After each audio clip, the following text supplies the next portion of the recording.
Good morning, everybody. How we doing? Do we have our coffee?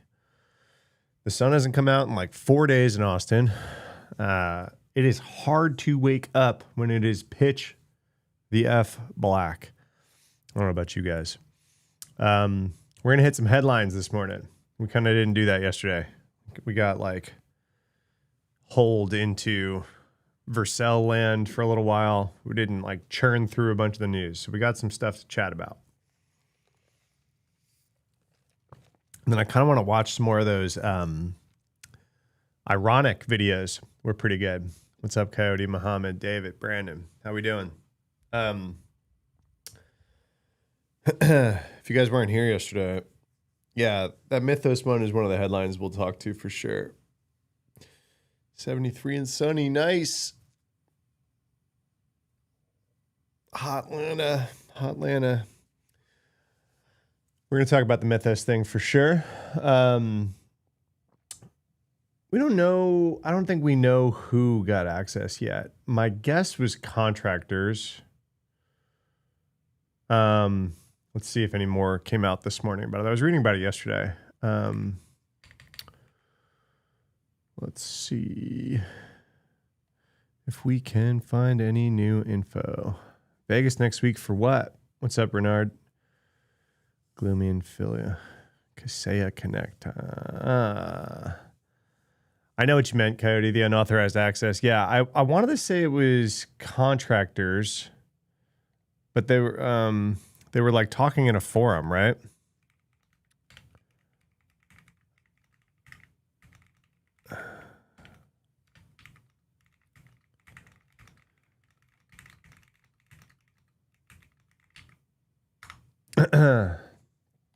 Nobody calls it Hotlanta. Well, I just did. Nobody in Atlanta calls it Hotlanta, I guess, right? It's just us plebes who don't live there.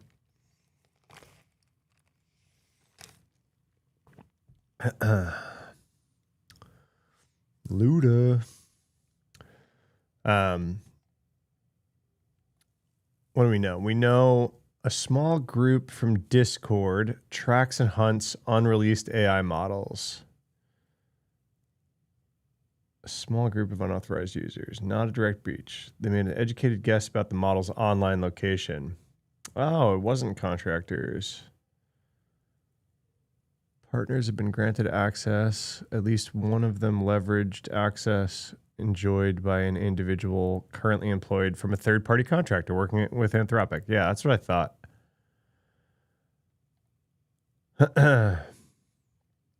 So I think it was contractors. Let's see. I had the headline pulled up, didn't I? Yeah. Yeah. These are pretty light articles on the information, right? So it's like, and boom, that's the whole article. Mythos model, unauthorized access, small group of unauthorized users. They don't really know. So they say like a private online forum. It was Discord. And like their whole thing is trying to access, like the whole thing in this group is to try to access unreleased models, it seems like.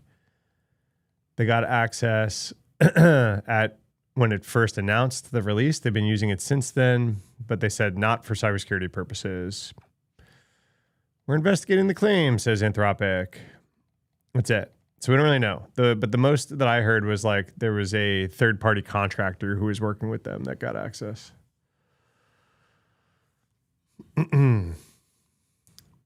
Bakersfield is called Baco?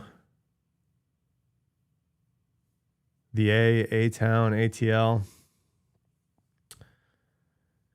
I do say ATL. I do tend to call cities by their airport codes. Like I call it LAX. DFW. What are some other airport codes I definitely use? I don't know. Saying it out loud versus typing it is different too, obviously. Discord, the hackers' private forum.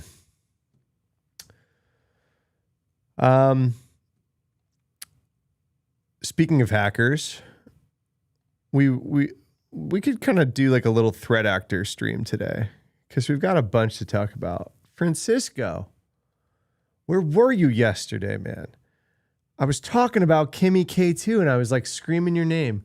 I was like, Francisco, there's a new open source model that I knew that you probably would have kicked the tires on. And then today we got 27 billion parameter Quen came out that apparently is good at coding too. I wanted your take. I was like, I got a guy that hangs out in stream that's probably kicking the tires on these open models. I got an open model nerd. You're on a trip. Where to for what? Anything fun? I love you in an all-day planning meeting. Oh, God. Business trips with all-day meetings. Nothing could have sucked the life out of me more. And I did so many of those throughout my life.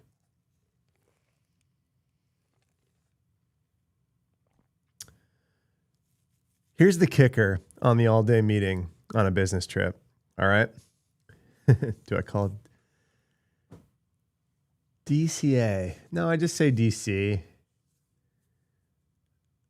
If I'm typing it, do I say IAD? No. Grand Rapids, nothing fun. Yeah. So many of those trips, man, like you're like, oh, you get to travel for work. So lucky, right? And it's like, no, I'm staying at like the Courtyard Marriott with a view of the parking lot, you know, and a free banana for breakfast. No, the things that killed me about those trips, you're like in the same little room for 8 fucking hours straight with the same people. I swear, my old boss had like a theory that like you got dumber as the day went. And he was like, I think it's the carbon dioxide. He was like, I think that many people in one room for the whole day, just like yapping at each other and breathing. He's like, I think you're actually poisoning yourselves. And then you get dumber by the end of the day. Yeah. So that, and then they always want to do a team dinner.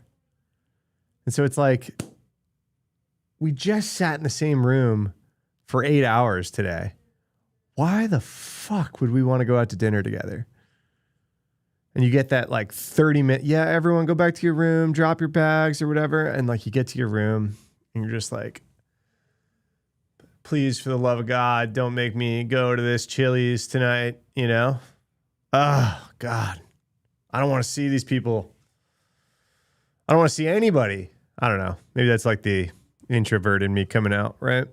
I'm not really that introverted, but hanging out with people definitely need to recharge the batteries. When you're just like brain on, same room all day, man, I would get in trouble for being on my phone at those things because I was always like a senior leader in the room. And they're like, Matt, you're looking at your phone too much. I'm like, I don't want to be here. I'm a senior leader. I know. I get it. I don't want to be here. This is torture. You're about to have every vendor pay for everything at the MGM Grand. MGM Grand is kind of a cool hotel. It's just like not near anything else. So it's like, oh man, I got to go over there.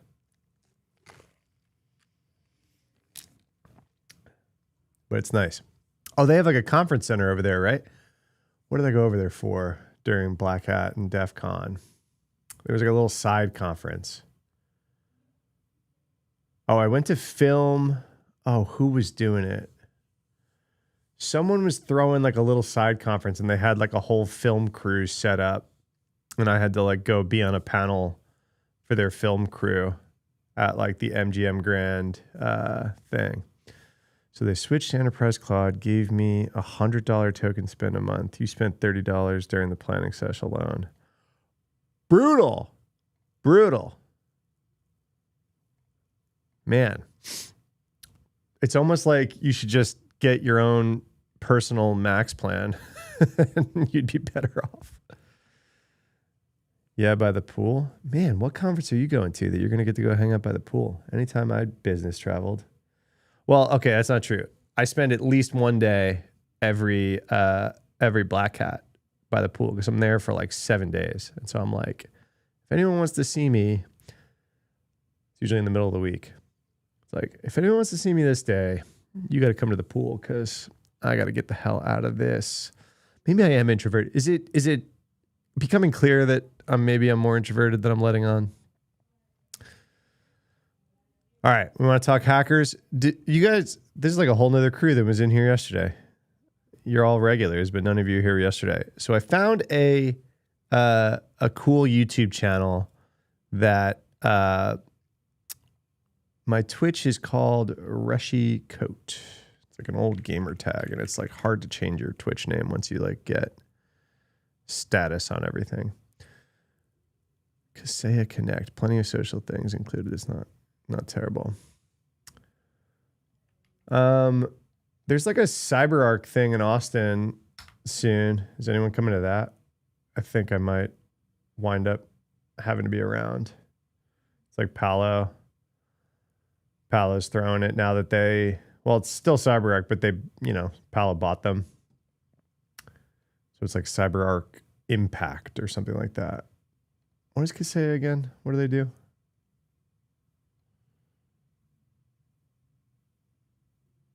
What does Kaseya do? IT management software, one platform for everything. I've never been a customer. Who do they compete with? All your IT solution needs. Who would I have used if I didn't use Kaseya? Are they like an Okta thing? Oh, it's an MSP play. You're an extrovert. I play an extrovert on TV. I'm like pretty good at... Dude, if you Google Kaseya, the very first search result is a YouTube video that says Kaseya is a fucking nightmare. It's the top result. All right, Francisco, thanks for saying hey. Good luck with your meeting gauntlet. Oh, dude, the founder of Francisco's like AI bootcamp that I always talk shit about was like on Twitter defending Alex Jones this morning. So there was that, saying that Charlottesville, Virginia protest was a false flag paid for by the Democrats. So that's the guy running the AI bootcamp. Don't say sorry, man. Thanks for hanging out. Go do your life. Go do your life. All right, we want to talk about these hackers. So you guys who weren't here yesterday, let me bring you up to speed with this new YouTube channel that someone turned me on to here yesterday. What's up, S. Robertson? S. Robertson, what's the S stand for? Scott? You're a fresher cybersecurity. This company is asking me to sign a 2-year bond. Should you sign it? What's a 2-year bond? Oh man, I'm on an AirPod at Sam's Club. Jeez.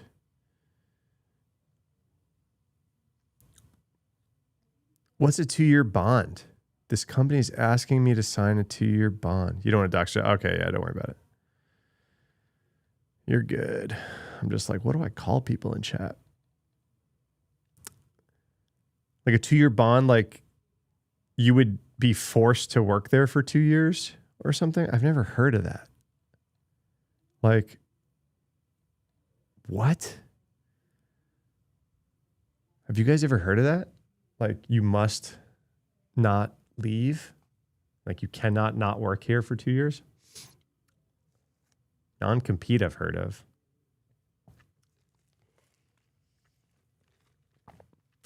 I don't know what a 2-year bond is.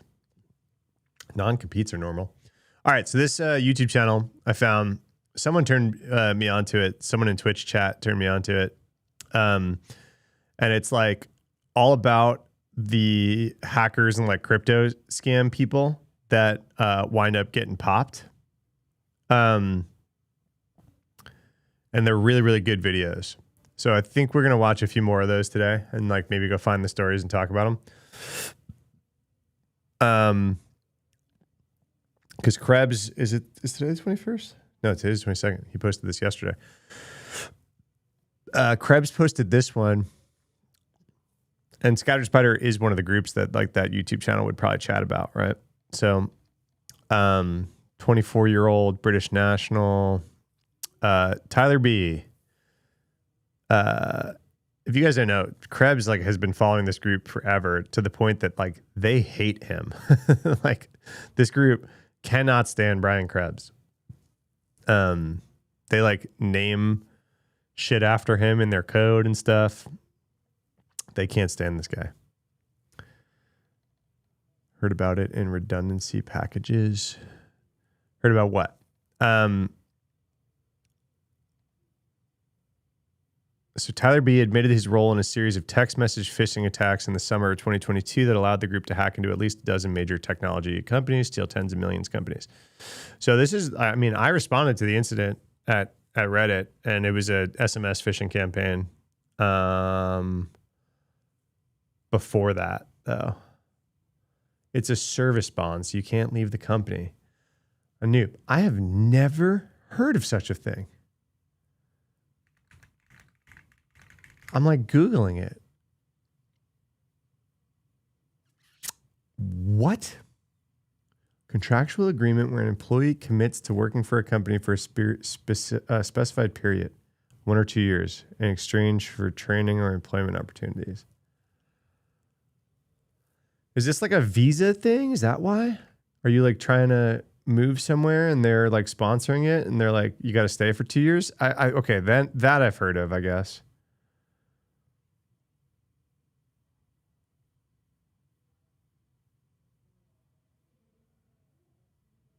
Oh man, I don't know. I don't know your like slavery 2.0. Yeah, I don't know your situation, right? I don't know where you're at. You said you're fresh. I don't know. I don't know what to tell you. If it's a good offer and seems like a good company, I mean, 2 years is a pretty good stint anywhere, you know? What happens if you break it, right? Like, you can't, like, do you owe them some money back or something? Like, that's so weird. Like, what?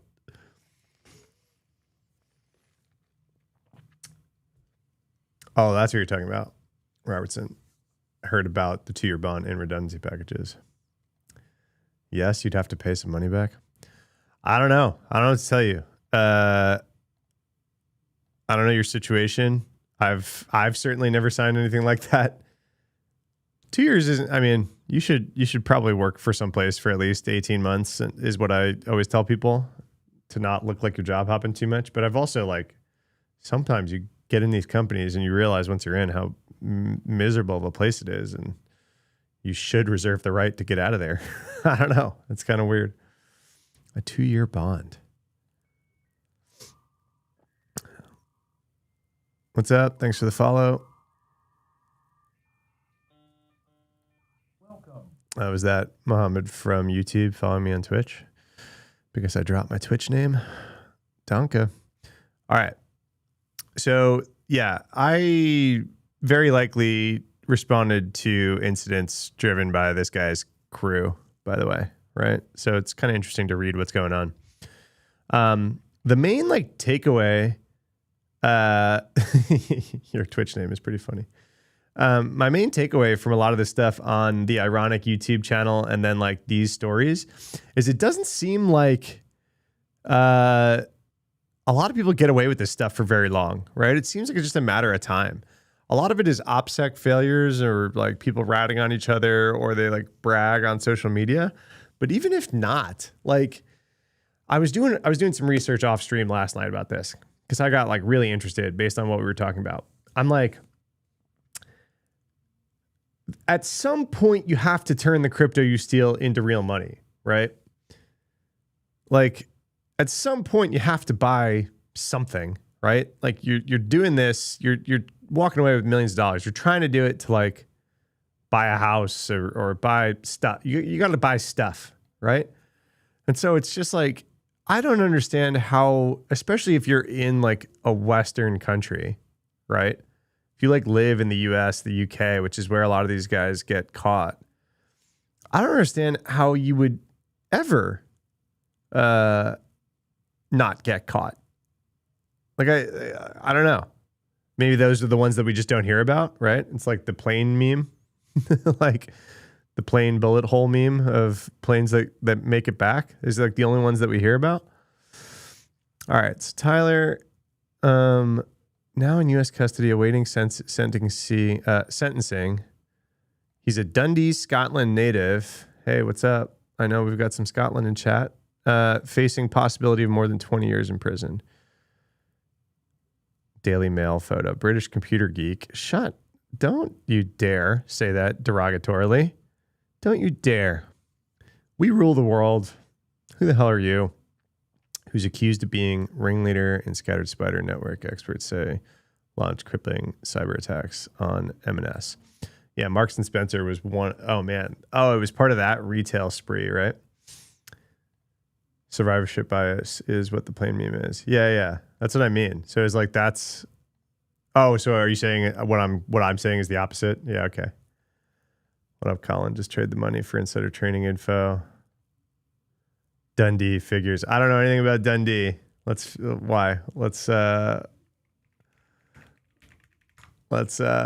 see. What's Dundee known for?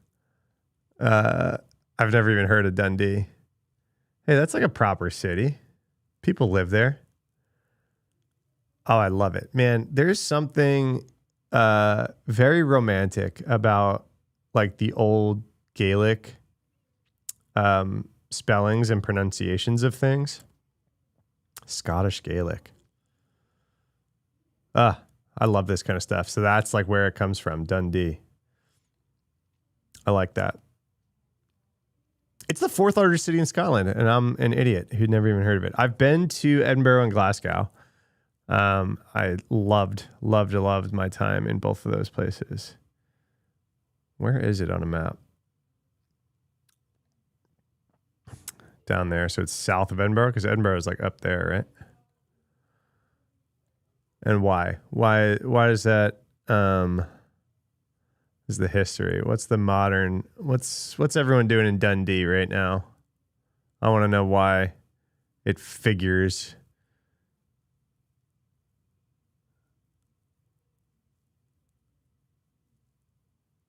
I don't know if I'm going to get my answers on Wikipedia about the everything. 1 in 7 of the population are university students. Any other town in Europe, so it's totally a college town. Come around all around the world to attend its local universities and colleges. Cool. What are the colleges?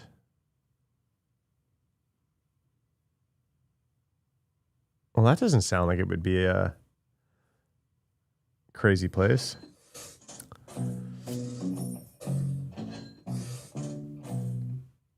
What up, Roman? Thank you. Check out what Dundee United means. It's where Grand Theft Auto came from.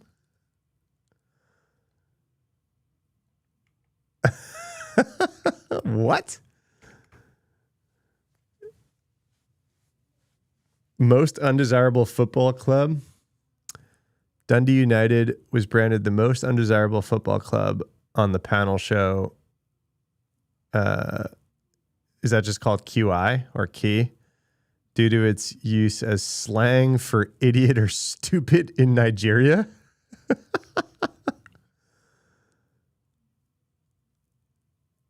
What? They suffered humiliating defeats. Poor performance led to widespread ridicule, with the team's name becoming synonymous with ineptitude. Why is Dundee United famous in Nigeria? Is the Nigerian slang for an idiot is Dundee United. All right, that's all kind of funny. What up, Roman? How you doing? It's where GTA came from, so it's just like what, a crime-ridden place? Isn't that where Logan Roy was from on Succession? I never finished Succession. Yeah, so one of the things to know about Scattered Spider is that's not what they call themselves. This is like a marketing term out of CrowdStrike, I believe. So that's like not what like anyone in that group calls themselves.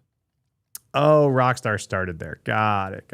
So it's not like based off of, I was like, I'm pretty sure it was based off of LA, right?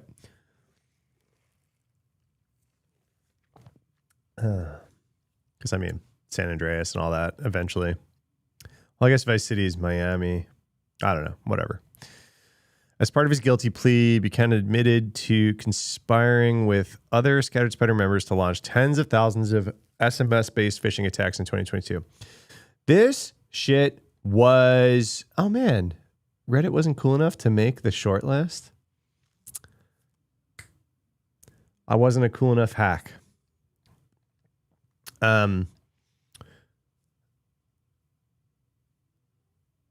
This shit was prolific that year, man, because of this group. They hit everyone with this year. Everyone. Oh my God. The UK retailers that got hit were crazy at a certain point. Marks and Spencer, and then they went on a retail spree. They kind of went industry to industry. And so they were doing like a bunch of tech shops. They did a bunch of gaming shops. Then they did retail. Then they did health insurance. They did like Aflac and Geico and stuff.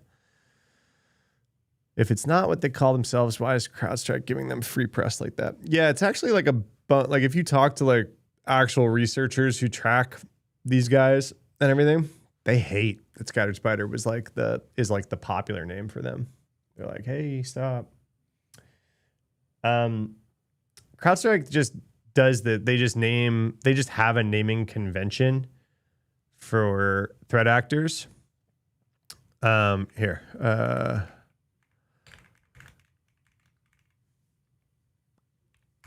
What is it? Let's see if we can find a like interesting.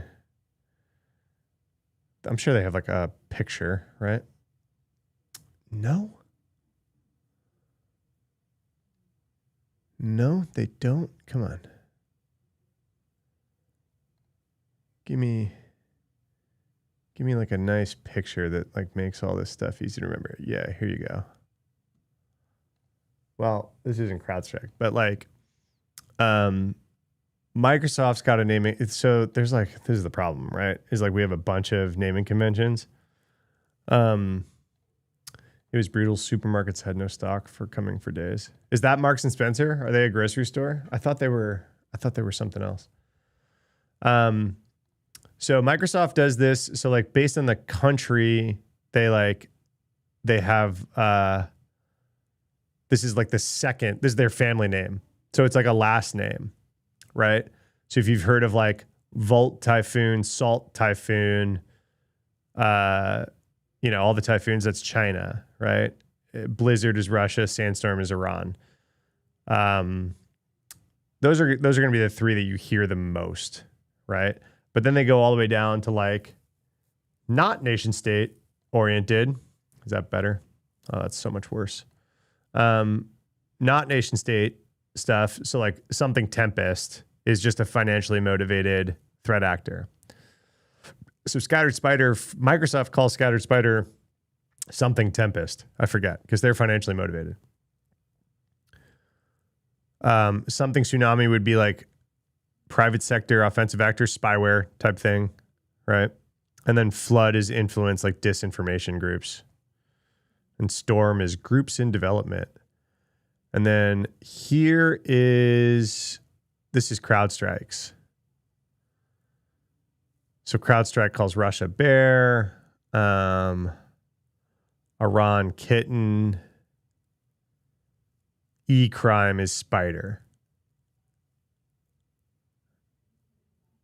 Where's China? Oh, Panda, yeah. And then E-crime is spider. So that's where Scattered Spider shows up on CrowdStrike's thing, right? Palo Alto does the astrology thing. This is much less popular. Trend Micro. The big ones are Microsoft and CrowdStrike. And then Google just puts like numbers on them, right? Oh, M&S is a grocery store? Just food, okay. For some reason, I thought it was more of like CVS over here, like a pharmacy convenience store type thing. I don't know why. I didn't realize that it was a grocery situation. So yeah, that's why. So the other thing that you got to know about these groups is like, it's not like they're fucking walking around with name tags, right? It's not like they're over there like, I'm Scattered Spider, right? It's like they're very amorphous, and it's just like people that kind of like hang out and work together and whatever. So when CrowdStrike and Microsoft and whatever like are trying to do attribution, they're doing it based off of like indicators of compromise, behavior, like any of the stuff that they kind of know. They do share infrastructure. So like if a vendor is making an attribution, it's generally a pretty solid one, but like never consider it like 100%, right? Because these people can mimic each other too, especially at the nation state level. Like sometimes it's a pretty weak attribution. They're like, oh, they were operating during North Korean time zone hours. It's like, that's it. And, and it's like, oh no, they were also using this command and control server that we tied to them in the past. And they're also using this tool that we know that they like to use and things like that, right? So not all in the same basement and leave a notepad saying pound spider, hashtag spider. I thought they all had spider wallpapers. Maybe they do. Maybe they're all getting tattoos and I don't know it. But that's why like nowadays when you hear like, because there was like Shiny Hunters, Scattered Spider, Lapsus, and like maybe there's like one other group and like they've kind of combined their names. It's like, well, yeah, some of them are going to jail. And then like other ones kind of like meet up. The ones that didn't go to jail kind of like meet up and they're like, we're going to do stuff or whatever. Yes, if you get the bunny tattooed, Roman, of course. You get free everything for life. As part of his guilty plea, Tyler admitted to the... Oh, yeah, sorry. So this shit, I just can't even express to you guys how crazy this was. This was like every week. If this was going on right now, the thing that the headlines would be saying would be like, is Mythos out? All of these people are getting hacked every week. Oh, my God. Last week it was DoorDash. This week it's MailChimp. Is Mythos on the loose? That's what would be happening on the news if this spree was 2026. Sam's Club under $100? What'd you get, dude? I'm not like a card carrying Costco member anymore, but I never got out of Costco for under 400, I don't think. Like you walk around and you're just like, oh yeah, I do need a new blender. So the group then used data stolen in these breaches to carry out SIM swapping attacks that siphoned funds from individual cryptocurrency investors. In an unauthorized SIM swap, crooks transfer the target's phone number to a device. So this was the research I was doing last night off stream. I was like, all right, got it. Understand malware or phishing or SIM swapping attacks. And then I started to understand yesterday, like, okay, then they steal crypto, right? And I was trying to figure out the how, and it really comes down to the SIM swap attack, right? Because then if you can do password resets on everything, and what do they do during a password reset? They text your phone, right? And so a lot of these sites basically it was down to speed. So these guys were really good because they were really fast. So if they could pop their devices, and then within minutes be resetting passwords and stuff, it was fast enough that like none of the other alarms like triggered.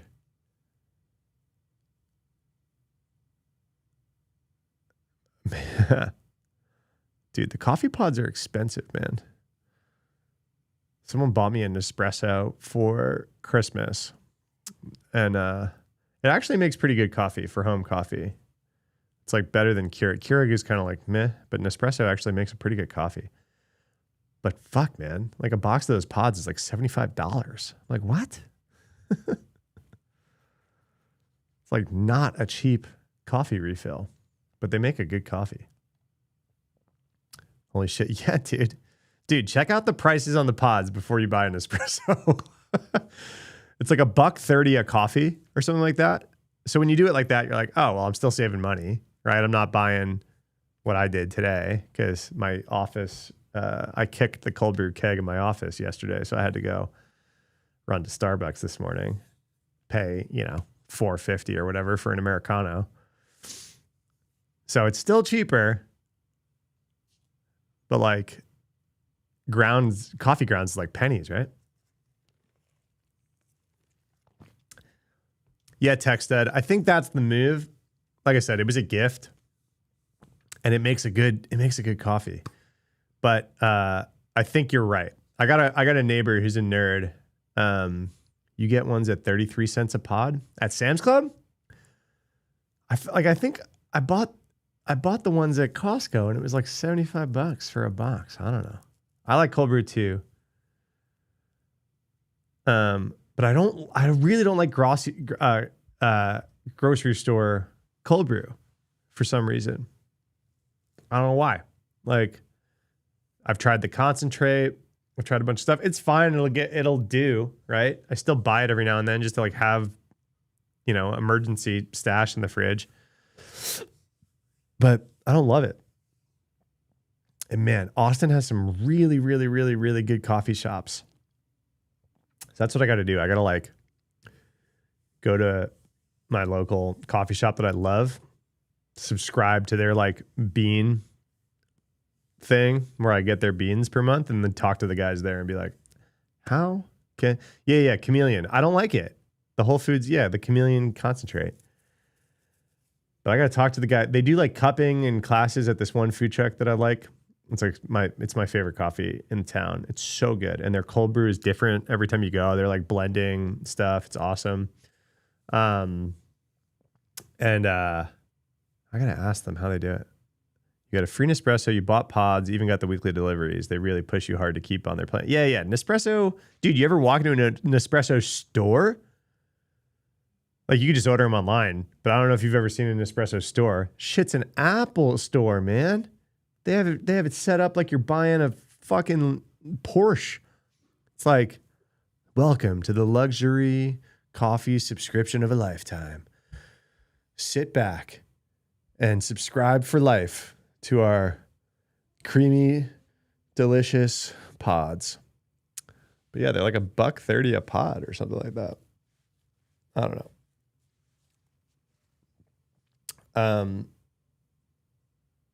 You know what, Sam? You should support local. Dude, if you got good local coffee, I hate that I go to Starbucks. I hate it. Like, it's just unfortunately extremely convenient. I hate that about myself, though. Coffee subscriptions like printers. Oh my God, it is printers. Dude, it is printers because they don't even like you to use off-brand pods. They put like the QR code on the top so that they know what pod is in the fucking thing. So you can't even like do the little refill thing to be good for the environment.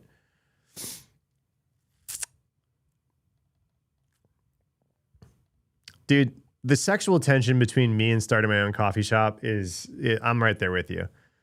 It's like, I've thought about it hard. Like, all right, like, instead of investing in some stock, should I put a little money, open a little coffee shop? Don't do it. It's a bad idea. Starbucks is a bank. Yeah, totally. Everyone wants a coffee shop. This is why they're not good businesses, because everyone thinks they can do it. And so there's a fucking gazillion of them.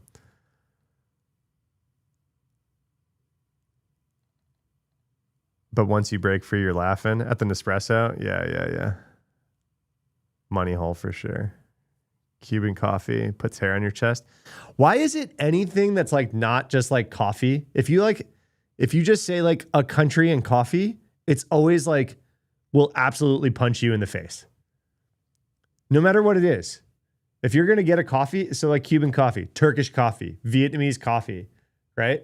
If it's like name of country coffee, I just expect it to, I'm expecting to chew on it. Like, I don't, like, oh, Vietnamese coffee, cool. I'm going to see my future. Oh, it's a Turkish coffee? Oh, man, wait, hold on. Let me go freaking buy a lotto ticket because I guarantee. Shame you can't vibe code a bricks and mortar shop. I mean, this is why we should do it, right? Like all of our jobs are toast. So I might as well go into an AI proof industry and start grinding and roasting beans. Man, that's it. You guys, you might not know when like I cash out and Volnu gets bought for $200 million like TBPN. You might not know, but there will be signs. I will just be roasting coffee in like Portugal or something. That was always my plan, right? I was always going to just disappear and be the old guy that sits outside of the bar in Portugal, like drinking coffee and then like reading the paper and then switching to wine and just like playing chess. You know, there's always that guy, right? Smoking cigarettes. He doesn't do anything else, but he sits outside. It's like, what's Ken's line in Barbie? My job is beach. My job is coffee shop in Portugal. Off the Rails Wednesday, dude, is right. Why do I even still have this news article up on screen? Wednesday is for chill stream, though. This is chill stream day. This is generally chill stream day. Scratching your big hairy belly, eating fruit off paper.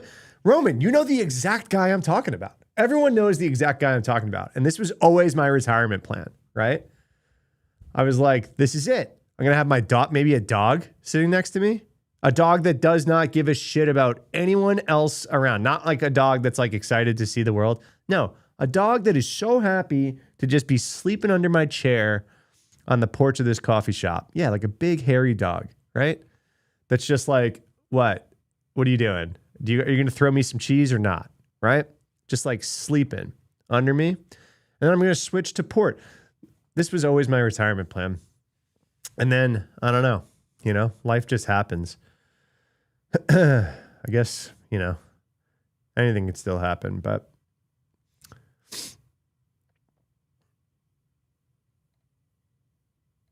I think we're all the same. I think this is everyone's dream. I don't think we're unique here, right? I think we've all clocked that guy as the guy living his best life, right?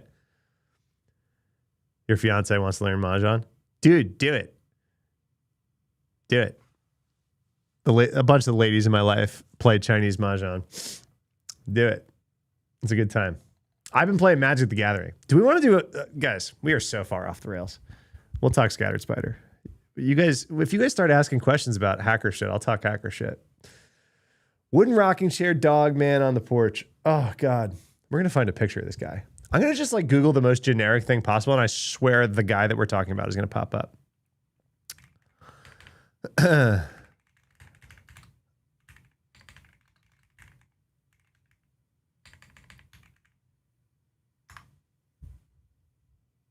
I'm just like, come on.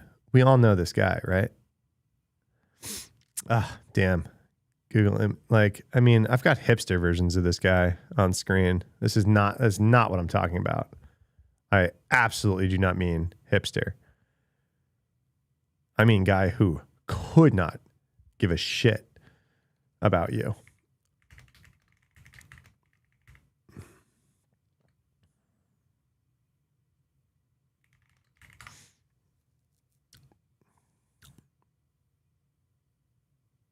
No, I'm getting like two high-end stock photos.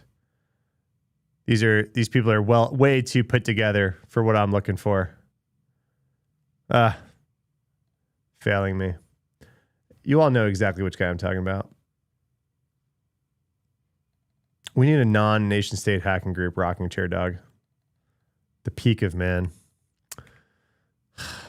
You guys all know what I'm talking about.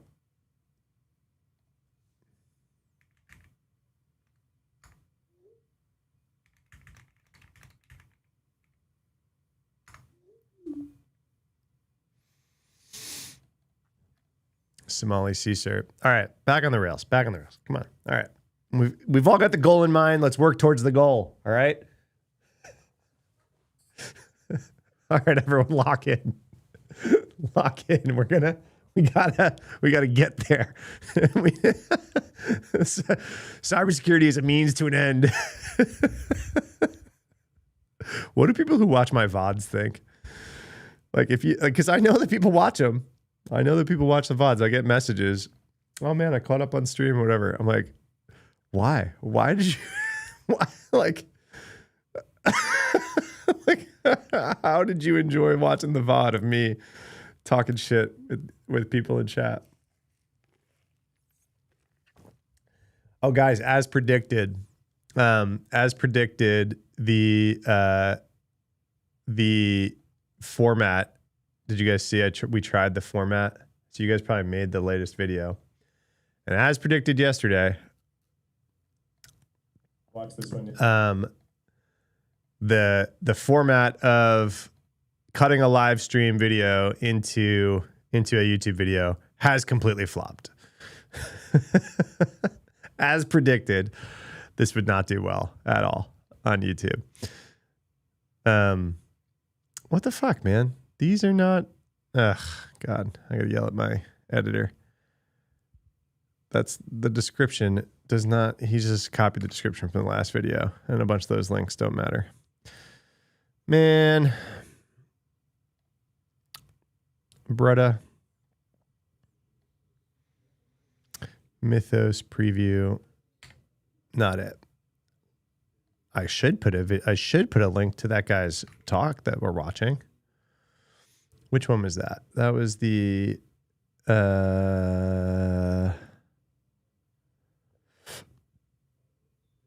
which video was that?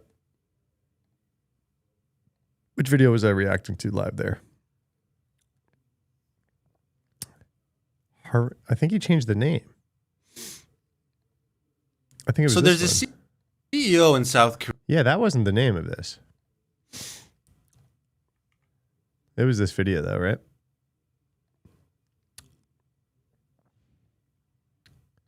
Boop.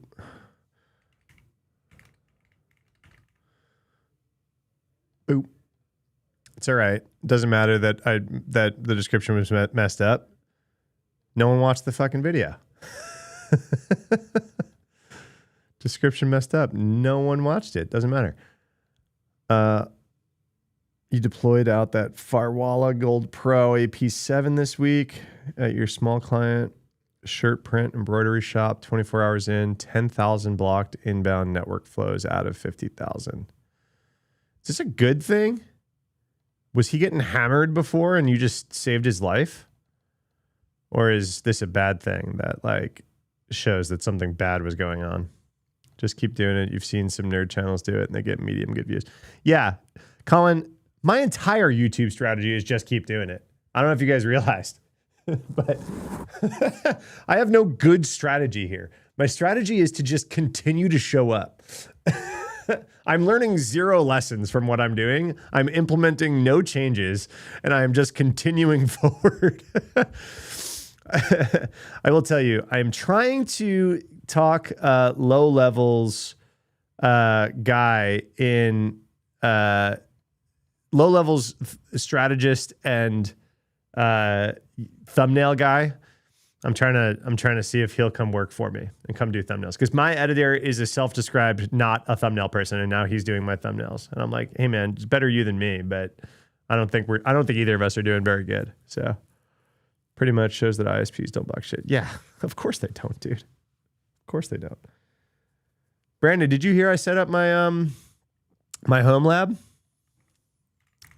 Off the rails Wednesday. God damn, guys. Don't laugh at me. Where's my thing? UIT nerds. This is what I set up. I'm running it home. I got it up and running. Dude, I went into a nerd hole setting this thing up this weekend, dude.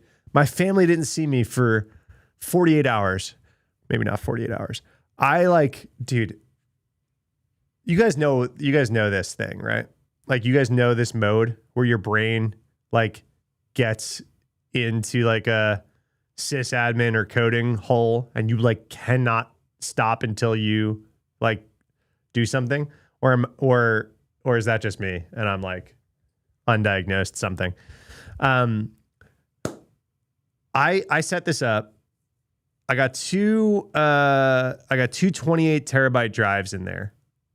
That's it. So I'm not using two of the bays yet. I stuck 2 28 terabytes in there for a few $100. Play baseball with Junior? Nah, you're saying that? I did absolutely miss like a thing that I like was supposed to be at for my child, because I was sitting on my home server.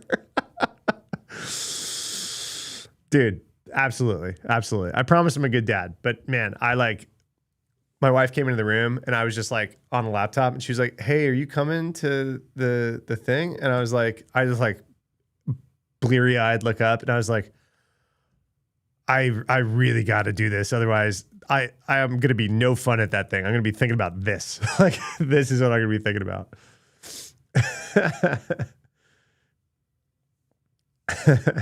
So yeah. So I've got like, I got Docker on it and I'm not doing like Kubernetes or anything because fuck that. That's just like overcomplicated for no reason. But yeah, I just was like messing around with my Docker Compose and just like adding new stuff to it, new stuff to the Docker Compose. And so yeah, I've got it as a media server right now. Why is Brian calling me?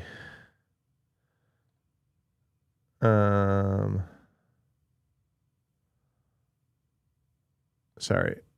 I'm getting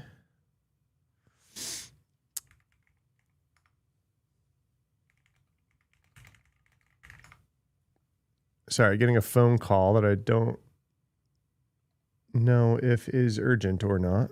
Let's figure out if it's urgent.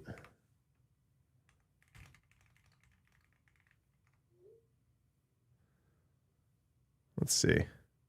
All right, you called me. I hit you via Slack and text message. You tell me where you want to talk to me. Media server for what? So I was radicalized by trying to watch a TV. I don't get to watch a lot of TV or anything like that, right? Like you run companies, you're a dad. Like I kind of work. I work, I do family stuff, and then I go to sleep, right? It's like what happens. So I was trying to watch something and like my family, like I subscribe to a few things. My family subscribes to a few things. Someone else in my family subscribes to a few things. And we all just kind of share. Everyone does this, right? Like this isn't like, I'm not breaking the internet here. And I was trying to watch The Pit.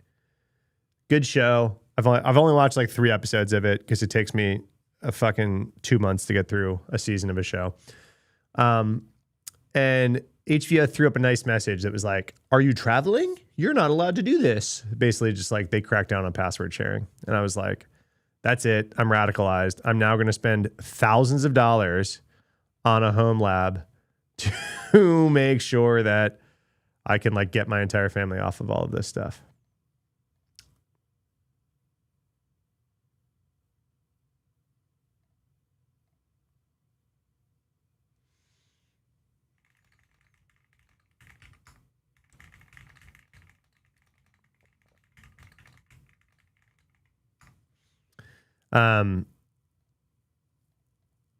Tell me more about it. I don't know. How much am I allowed to talk about this stuff on YouTube? You know what I mean? Is YouTube a little weird about some of this stuff? I think so. But a lot of them are open source projects. So that's what we're going to do. We're going to look at you guys want to look at open source projects? Because we can look at open source projects. They can't be mad about looking at open source projects, right? I haven't done this kind of shit in years. That's how radicalized I became, right?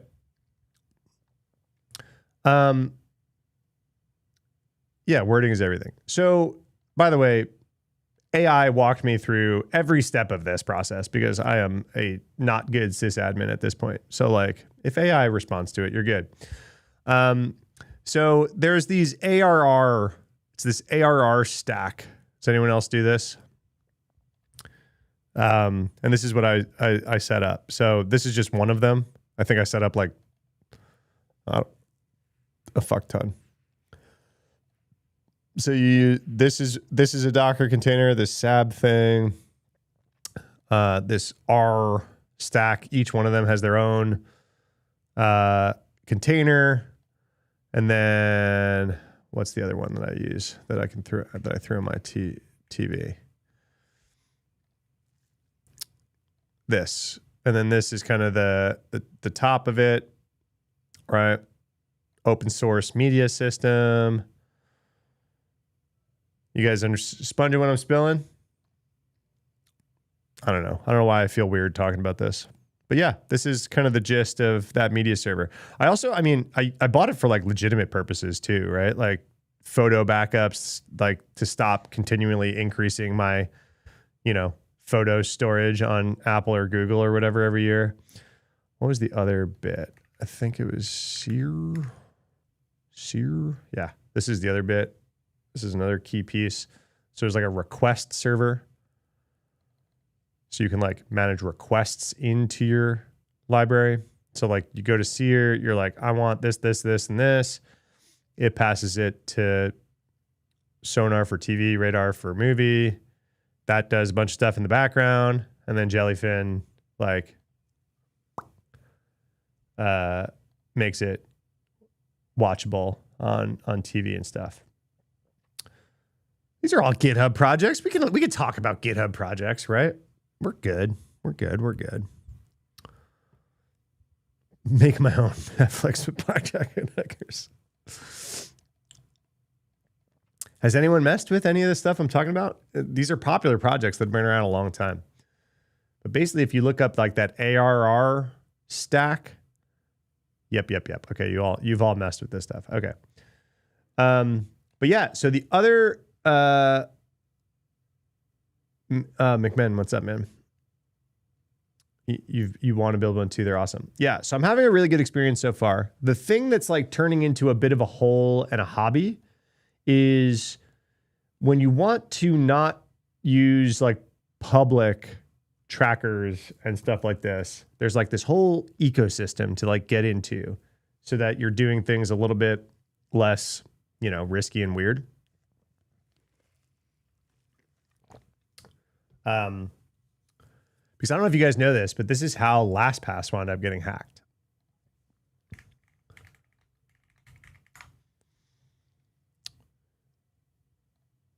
Like, let's pull this up. Like, LastPass had a breach a few years ago, and it involved an employee's home network having a Plex media server with a couple-year-old vulnerability on it, right? So, like, by the nature of how you have to set up these things, if you would like to like use them elsewhere, not just on your network, they do need to be on the internet, right? So now all of a sudden you're running a server in your home network on the internet. You could do Tailscale and stuff like this, but if you want like your family to be able to use it, it's like, I don't really want to teach like people in my family what Tailscale is. Like, it will not go well. Been on the list since you watched this. Oh no, I'm influencing you into bad behavior. You already work with provisioning architecture for your job. Can't be arsed to be doing it as a hobby. Totally understand. This is why I just wanted to get it done in one day. I just wanted to be like, get through this in one day. The thing that gets interesting is, so like, because if I don't want to do that, like all this kind of, public-y weird stuff, like don't know what I'm grabbing, there are like more legitimate paths. Some of them cost money, a fraction of the money, right? But some of them cost money. And then here's like another subreddit that I was on for a while. So that's actually step 2, Roman, is I've seen some people putting at least Claude Code on their home labs to like manage a bunch of stuff. So I'm actually kind of interested in doing that and seeing like what I could do there in terms of automation. Might be interesting for sure. I would probably want to do a local model, right? So you don't run into like availability issues or token shit or, any of that stuff. Might be interesting to see what Hermes plus like Gemma 4 could do. I don't know. But anyway, this is one of the subreddits that I tore through. That was super helpful. And then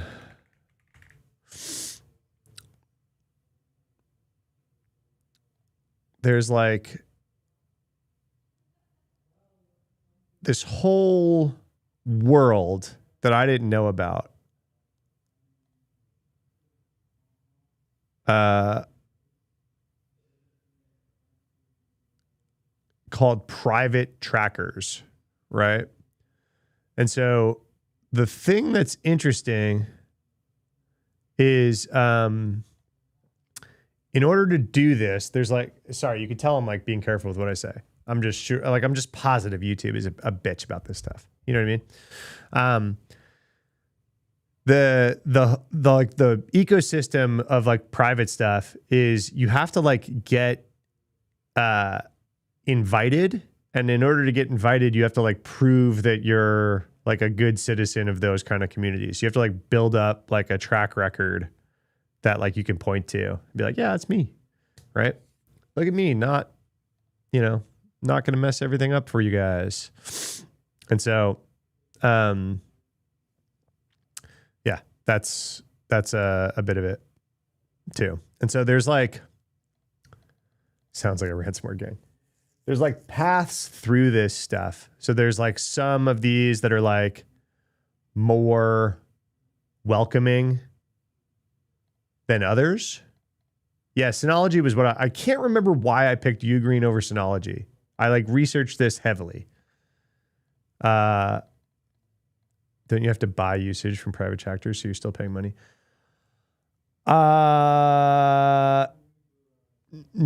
You have to buy access to the Usenet stuff, but then the private tracker stuff is still no. But like you have to like have a reputation and get invited, and it's this whole thing, right? So you're basically paying in bandwidth and like seeding and all that kind of stuff.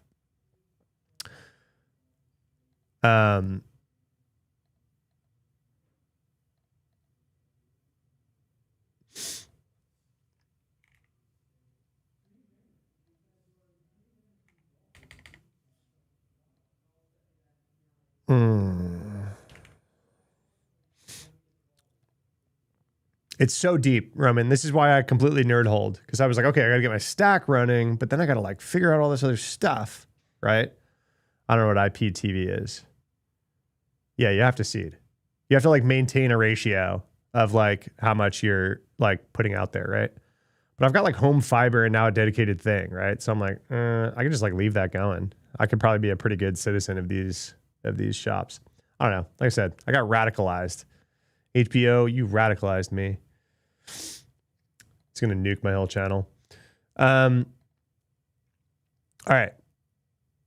Speaking of shady shit, let's finish this article. God, I'm everywhere. Bill, transcribing this for my newsletter. I'm sorry. The transcription is going to be everywhere. Citizen coder to citizen radar. Yes.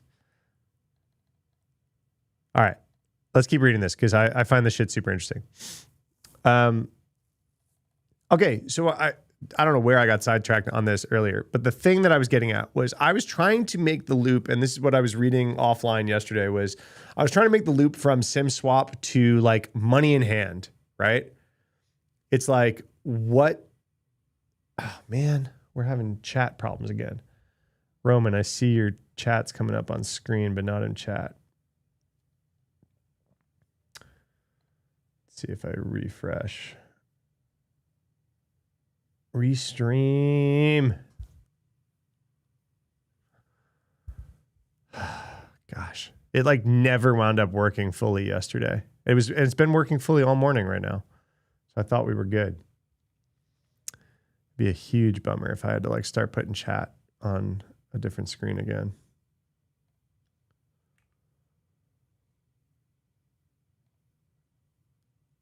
Sorry, I just want to make sure that. Oh, I tried to reload it and it's just down. Oh, Restream is just down. Restream chat is just down. All right, can I pop out? Oh yeah, completely down.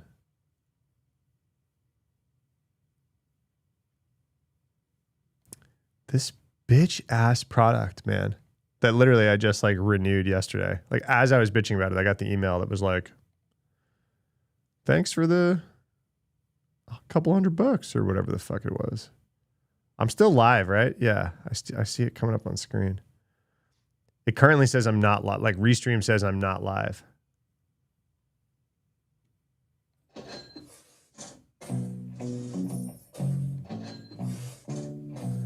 Thank you, Roman. So that's working. All right. All of Restream is down. So I'm going to have to pull up stream on...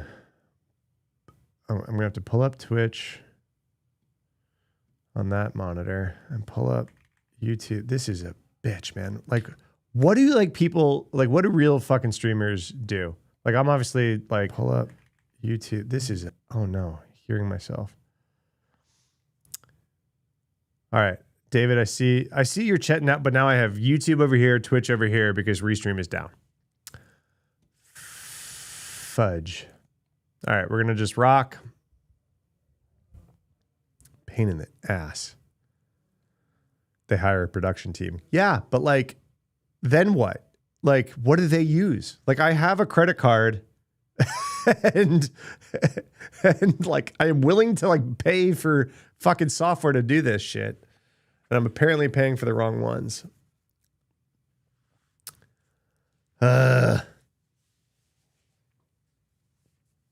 Okay.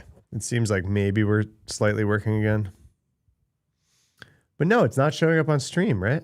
On like stream is just Twitch now. I don't even know which part of the chain is breaking. Because like if Restream was broken, I get that I wouldn't get it in OBS, but then Streamlabs is what's showing it on the screen. If I flip back and forth, fucking YouTube is gone now. Man, this is a giant pain in the ass. Absolute giant pain in the ass.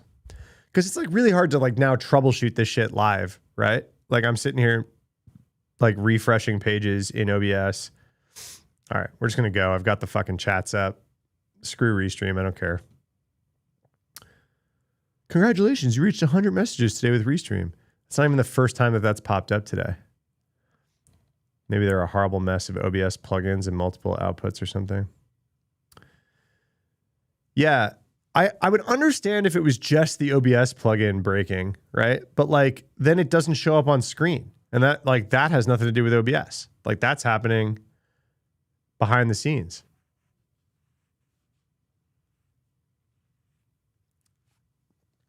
Such a pain in the ass. Yeah, it looks like stuff's popping up on screen now. But like, why? I didn't do anything. Like it just silently fails from time to time. Yeah, I see YouTube showing up back on stream.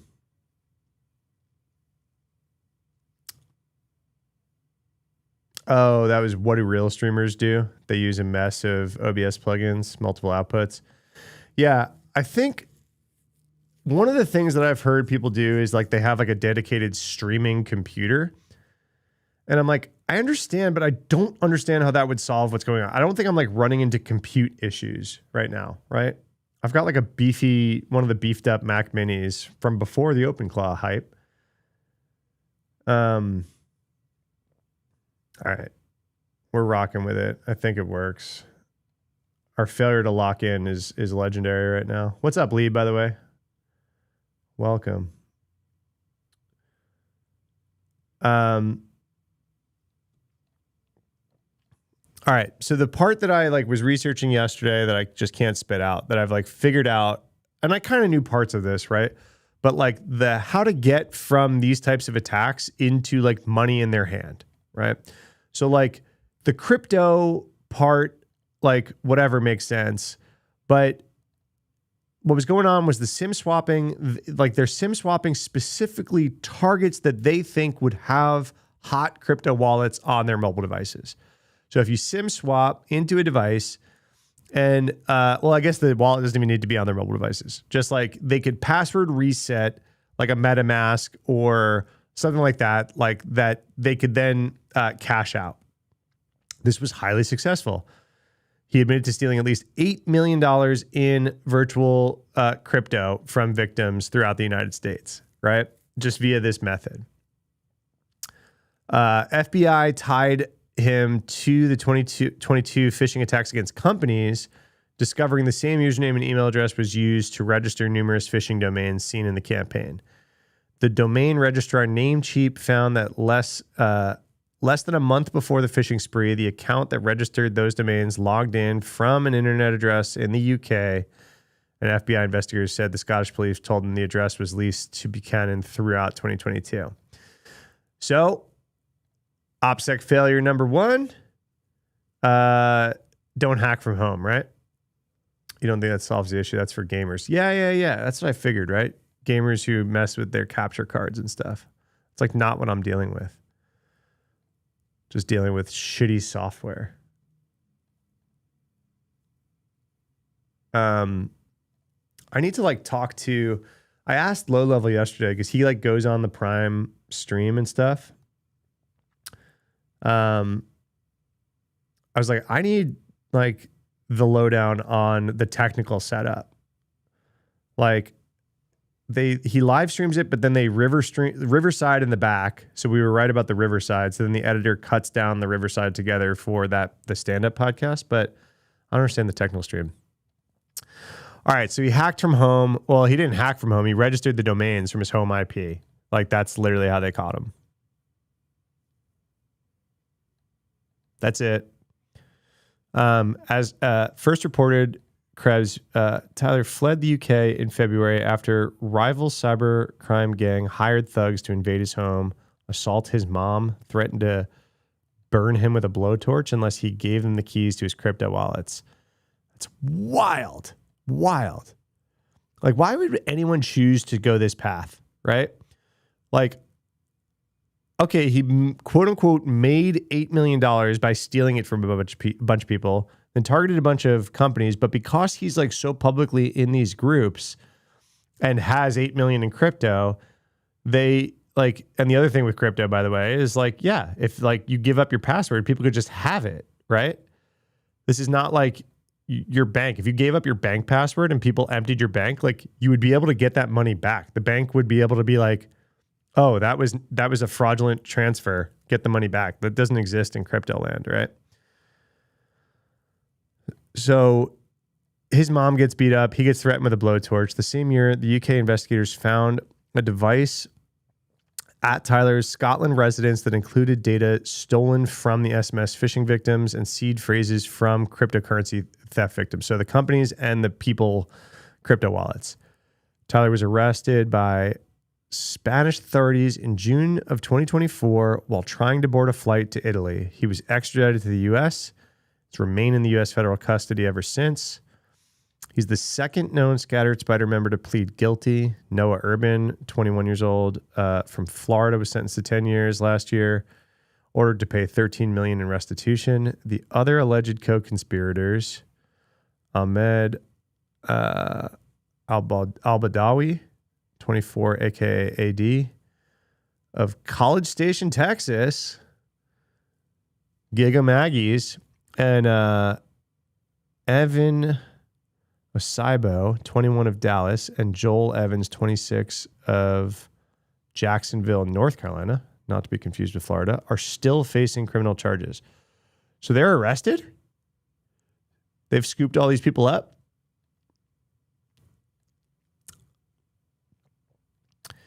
Two other alleged Scattered Spider members will soon be tried in the UK. Owen Flowers, 18, and Tala Jabbar at 20, all facing charges related to the hacking and extortion of several large UK retailers, the London Transit System, healthcare providers in the United States. Both pleaded not guilty. Their trials in June. So that's interesting. They're not guilty, pleading not guilty. Investigators say Scattered Spider's suspects are part of the sprawling cyber criminal community online known as the Com, wherein hackers have different cliques, boast publicly on Telegram and Discord about high-profile cyber thefts, and almost invariably begin with social engineering, tricking people over the phone. SIM swapping channels on Telegram has long maintained a leaderboard of most rapacious SIM swappers indexed by their supposed conquests in stealing crypto. That leaderboard previously listed Buchanan's hacker alias Tyler B as number 65 out of 100.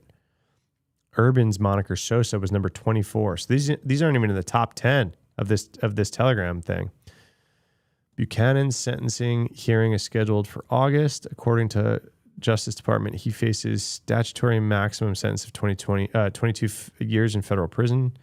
However, any sentence the judge hands down in this case may be significantly tempered by a number of mitigating factors in the U.S. sentencing guidelines, including his age, criminal history, time already served, and the degree to which they cooperated with federal authorities. Wild. Wait, so where do you hack if not from home? Not from home. We in a dark place right now? Jay, kinda. Okay, missed the last 22 minutes. Brandon, you haven't missed anything. I haven't stayed on a single topic for the last 22 minutes.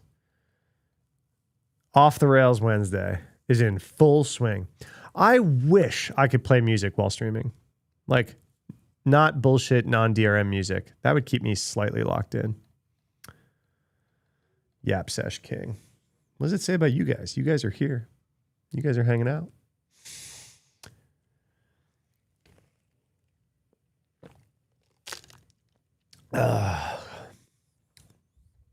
DJ for us. If you guys follow my Instagram, I basically do DJ for my Instagram followers. I do attach some songs that I'm listening to currently to pretty much all of my Instagram stories. And I get a ton of DMs being like, yo, banger.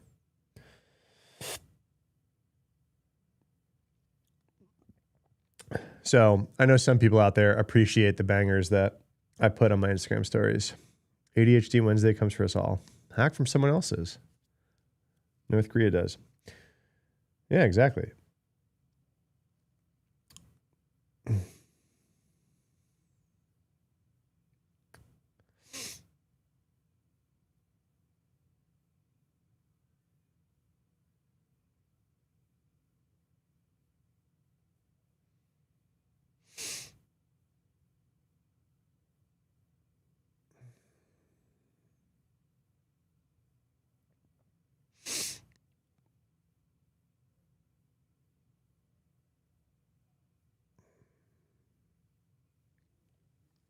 Need a volume playlist? I'll do that.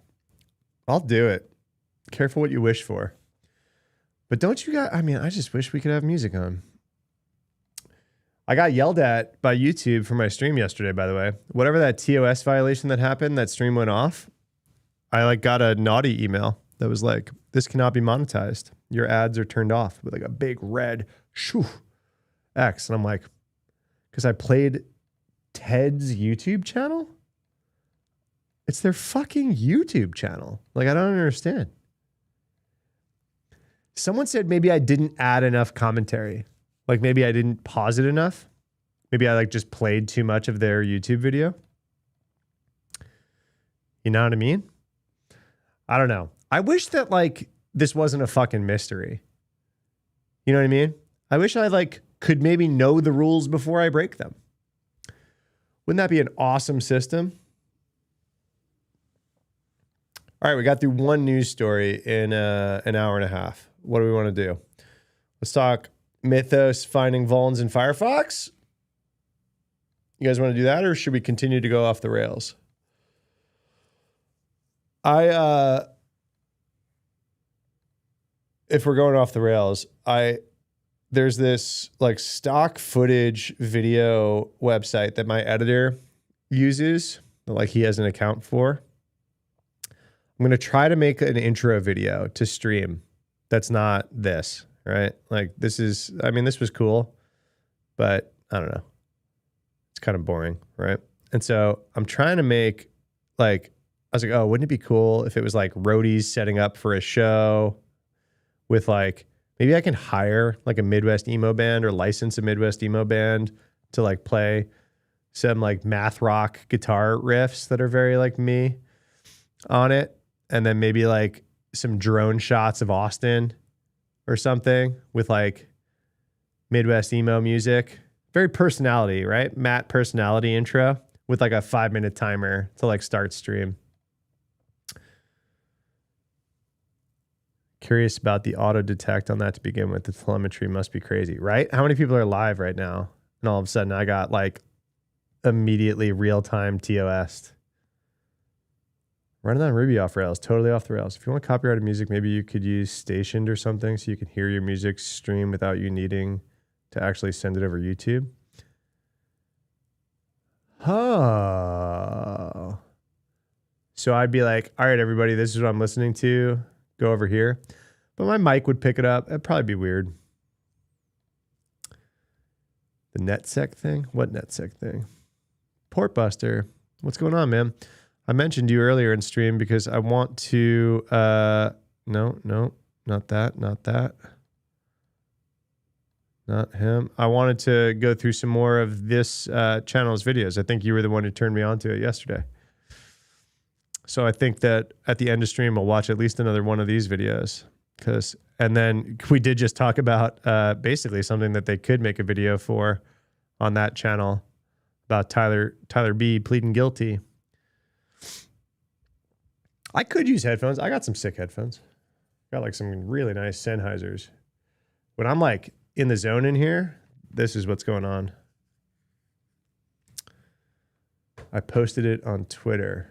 The NetSec thing I posted on Twitter. Oh, yeah. You guys want to talk about that? I think that's a good call. That's a good call. I think this is fake.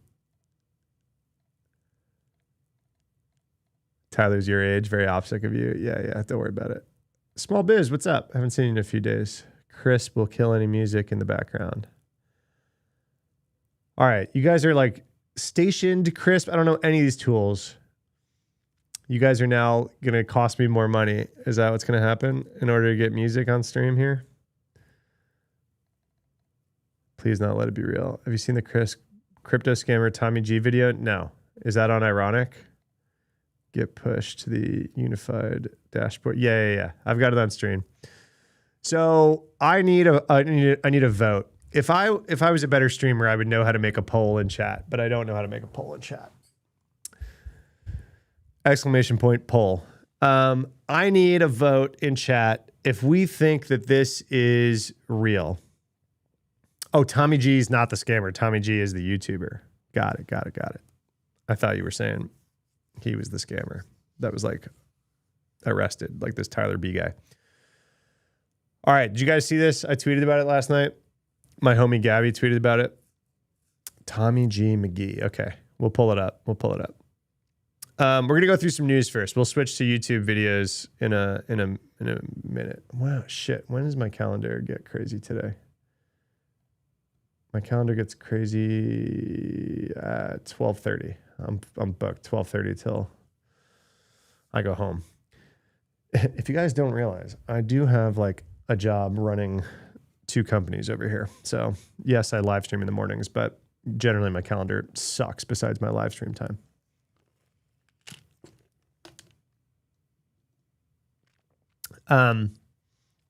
Do we think this is real? I think it's fake. I want to say it's fake. Yeah, it's an Americano. I'm a big iced Americano fan. I've actually learned that I actually prefer an iced long black. Okay. I didn't know what a long black was. It's just a reverse Americano. You put the water in first. You get some of that espresso good shit on top. I like a long black, but most places don't know what that is. So this guy's been working. This guy's like, man, look how proud I am. We've been grinding for weeks. Single pane of glass.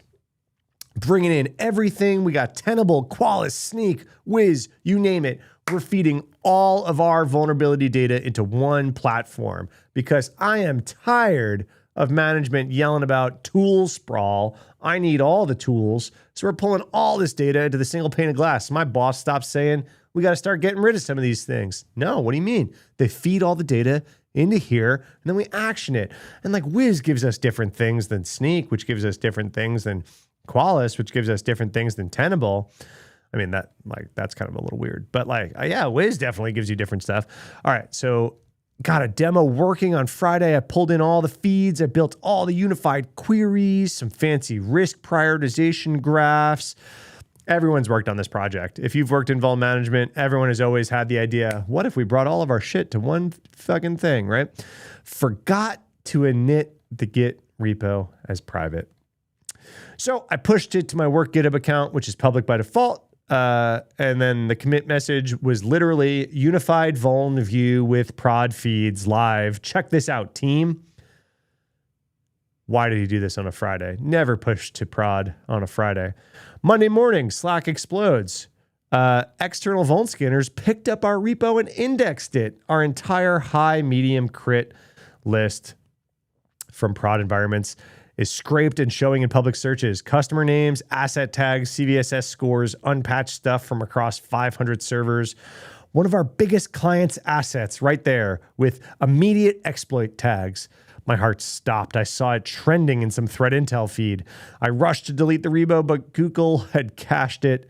Some scrapers had already mirrored it. My team lead is furious. The CISO is looping in legal. Clients are getting calls. I spent all morning yanking API creds, rotating tokens, disabling feeds. Thanks, man. I don't know who gifted it to you, but congrats, Portbuster, on the gifted sub. Why doesn't it tell me who gifted it? They're taking the hobbits to Isengard. All right. I appreciate whoever did the gift. Was that you, Roman? Thank you. Was Roman bitching about an ad? I didn't know. Do ads even run on my shit? I don't even know. I have not touched any setting because OBS doesn't give me any of the Twitch settings or YouTube settings. So I didn't even know that anything goes on. Still recovering data feeds without breaking prod scans again. Anyone been through this kind of exposure? How bad is this? Clients are going to bail. I need advice on disclosure or cleaning this up before it hits the news. Someone tell me someone has a worse story to fix it. People are like, I hope this isn't real. You need to take a break. Public information. Good luck, man. You're going to need it. I think this is fake. I switch accounts almost every day, but I won't be bothered with ads today, so thank you. Why are you running multiple Twitch accounts, you shady fuck? Why is your GitHub set to public? Why do a personal account? Yeah. I don't think they do. I haven't subbed. I think that we would have heard about this by now. And I think that there's no way that this would still be up a day later. Because this is going to be pretty easily traced back to this person, right? We're going to know about it. Ads on Twitch every so often, super annoying. Oh man, I'm sorry guys. That is a bitch. I'll try to figure that out.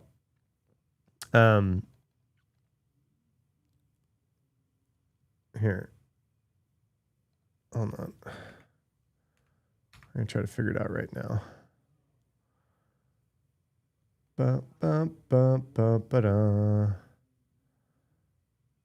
Creator dashboard.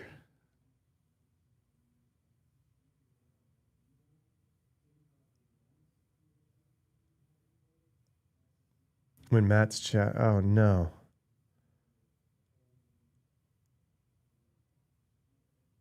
Oh, and then we get bots in here as I pull that shit up. When you're not subbed, you get ads. Well, I guess that makes sense. What up, Kilobyte?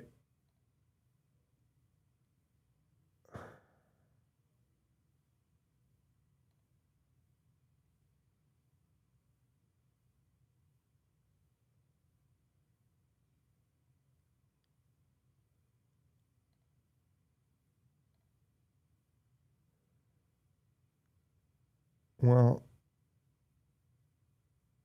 there we go. That should fix it. What up, Nightcry? There you go, Text Dad.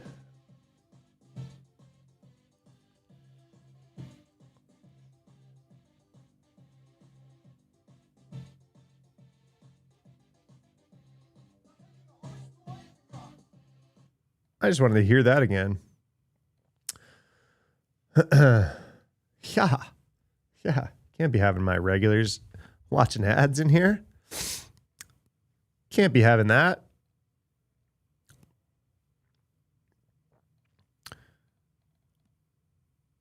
Yeah, dude. Of course. I have like 3 regulars. What the hell are you guys doing watching ads? Like, what the fuck? It's like, well, there's currently 6 of you in Twitch. Watch out. Fucking watch out, Mr. Beast.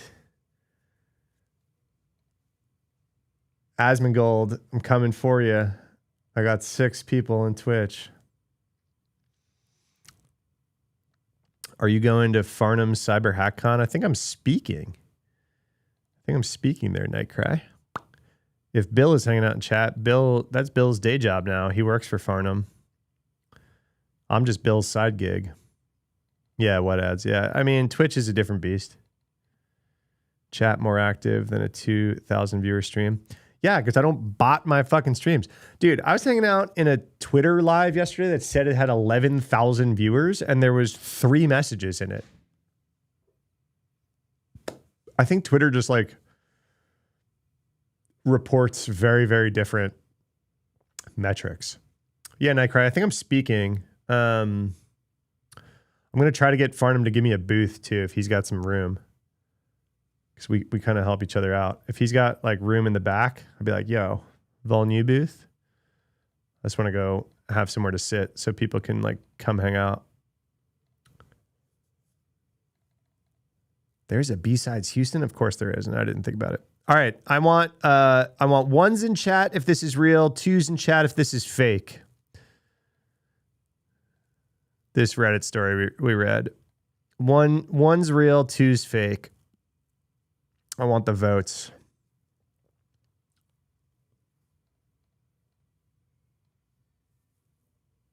Twos, AI generated. 222. Yeah, I'm calling BS too. I'm with you guys. It's a funny story, but why didn't we do this to begin with?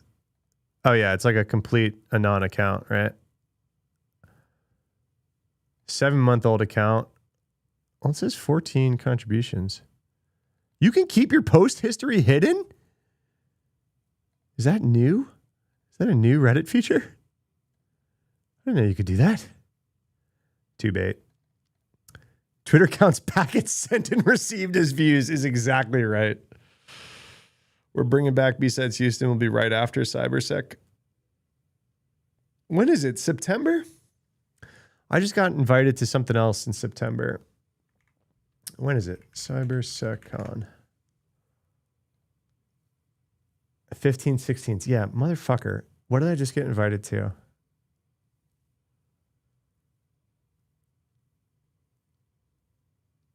Oh, Blue Hat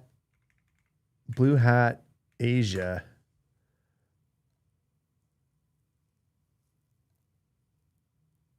Blue Hat Asia 2026.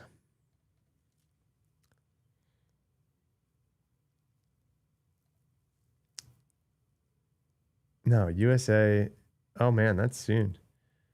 I've never been invited to Blue Hat, but someone tagged me on Twitter yesterday and was like, yo, submit a talk. And it's in Singapore, but I think it's that same time. And I think I already told Farnham I would talk in Houston. It's literally like the next day, September 17th and 18th in Singapore. My crazy brain is like, I could do it. There's no fucking way.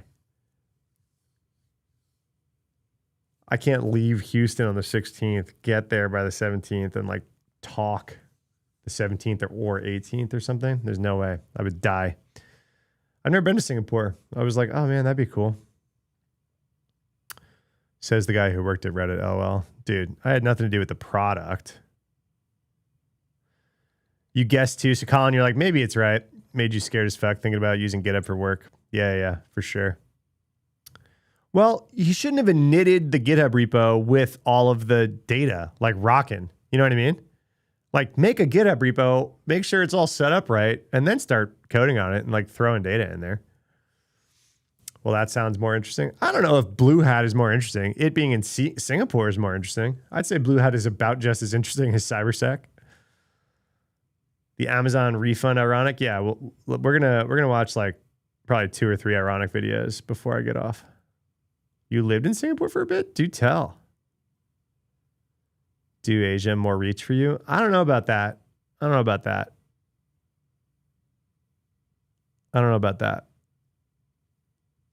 I know you didn't work for the product. Yeah. Yeah, I had nothing to do with the Reddit product. Though we used to do hackathon. So the reason that there is, hey, this is a cool claim to fame moment for me. If you go on Reddit now to like any of the sports subreddits, and if there's like a live score of a game that's going on, that was actually me. We did these little hackathons, and I was like, man, I like following sports on Reddit, but why do I have to have like, so I loved watching the Longhorn games with like the Longhorn subreddit app, right?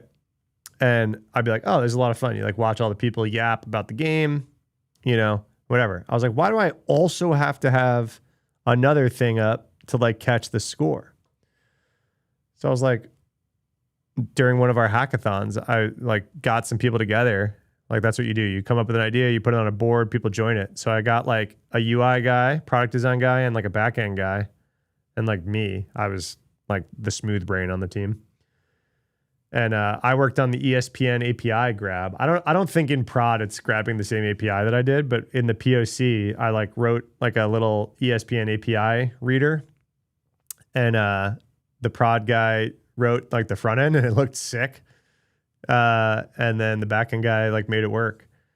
And so, yeah, now in like the sports subreddits, basically they have Reddit has this new stuff. It's like the Reddit developer program or something like that, where, developer platform, geez, man, worked there for years. Like stuff just starts to fade. Wow, what was that thing called? So the Reddit developer platform, you can like code up little things and then the mods can like choose to add that little thing that the developer platform coded into their subreddit. So basically we did it as like an initial proof of concept for like the early developer platform at Reddit. And here, I'll show you. Like this was pretty brand new at the time. So you could like build something yourself, and then it would actually like bolt on into your subreddit. And so we like the sports thing was the initial idea, and then we're like, oh, this is actually a good developer platform thing. And so if you ever go on Reddit and watch the live scores of a game, I am at least partially to blame for that. I didn't like write the code that exists now. It's like much, much better. And like, it like got an official team, but like the very first version of that, I came up with and wrote, a part of the code. There you go. That's like my lasting impact upon the universe.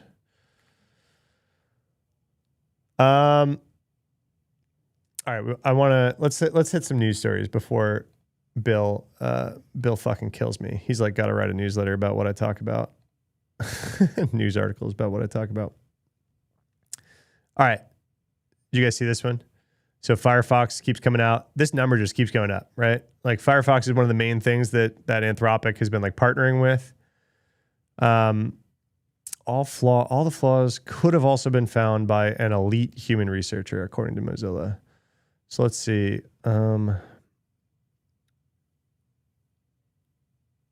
This is based off of a Mozilla blog. So the 0 days are numbered. This came out yesterday on the Mozilla blog. All right. Since February, the Firefox team has been working around the clock using the frontier AI models to fix latent security vulnerabilities. We wrote previously about our collaboration with Anthropic with Opus 4.6, which found 22 security sensitive bugs in Firefox 148. As part of the continued collaboration, we had the opportunity to apply for an early version of Mythos, This week's release of Firefox 150 includes fixes for 271 vulnerabilities identified during this initial evaluation. Non-exploitable? I didn't get to that part. Are they all non-exploitable? I worked for a well-known company that sent me over there for a bit to bring up the support team. Yeah, I was pretty close, Texta, to doing the same thing for B of A. B of A's got a big Singapore team, and they had like a whole program about sending people over there for like 2 years. They like move you, they move your family, they put your kid in like an American school. Like they did like, there's like a whole fucking thing. And we were like talking about it for sure. It never like fully came to fruition at work where I like actually had to make the decision, but it was like, hey Matt, would you have done it? You would go back in a heartbeat. Yeah. I think even now I would have to consider it. I don't work in like a normal job or anything like that now, but I think like, especially if you have kids, like giving your kids like international exposure like that is fucking nuts. Oh, you read the excerpt? Okay. I didn't get to non-exploitable. So all these capabilities reach the hands of more defenders. Many of the other teams are now experiencing the same vertigo we did when the findings first came into focus. For a hardened target, just one such bug would have been a red alert in 2025. And so many at once makes you stop to wonder whether it's even possible to keep up. Our experience is a hopeful one for our teams who shake off the vertigo to get to work. You may need to reprioritize everything else to bring relentless, single-minded focus to the task, but there's light at the end of the tunnel. We are extremely proud of how the team rose to meet this challenge, and others will too. Our work isn't finished, but we turn the corner and can glimpse at the future. Defenders finally have a chance to win decisively. Until now, and this is like, guys, remember we watched the talk last week from the CISO of Google saying their stated goal is to eliminate all security vulnerabilities? It's worth it, Matt. Yeah, I think so. I agree. Our work isn't finished, but we've turned the corner. Okay, wait. So Mozilla is saying defenders can finally win decisively. This is the CISO of Google is saying that they're going to eliminate all security vulnerabilities, and the CTO of Mozilla is saying defenders can finally win decisively. These are like really big statements, not from the like marketing department at Anthropic. You know what I mean? That's like why you got to pause a little bit here, right? You certainly have to pause.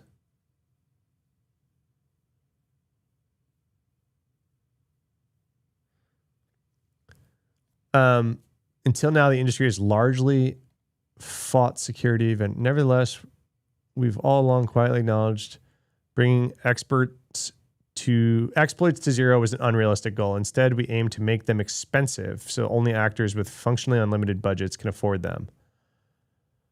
This is because security to date has been offensively dominant.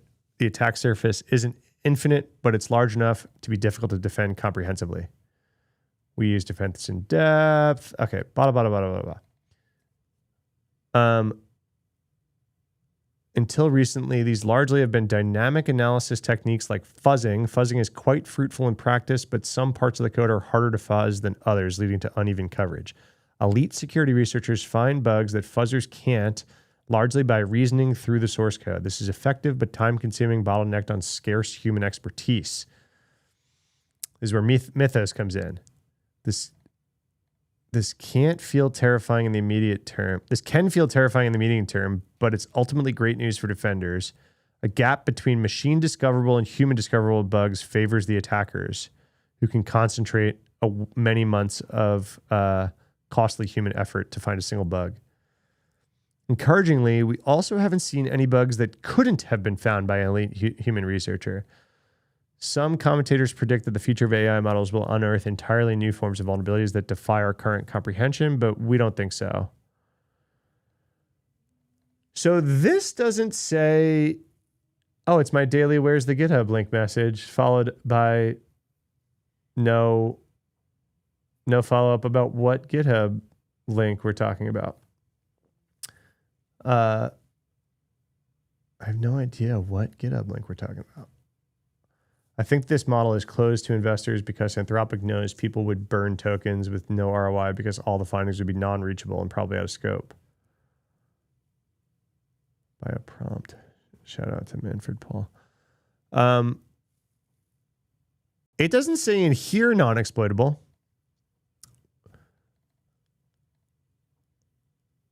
The vulnerabilities identified, more than 40 CVEs have been addressed in Firefox 150, but only 3 are credited to Claude in the official advisory. So what the fuck are we talking about in the other thing?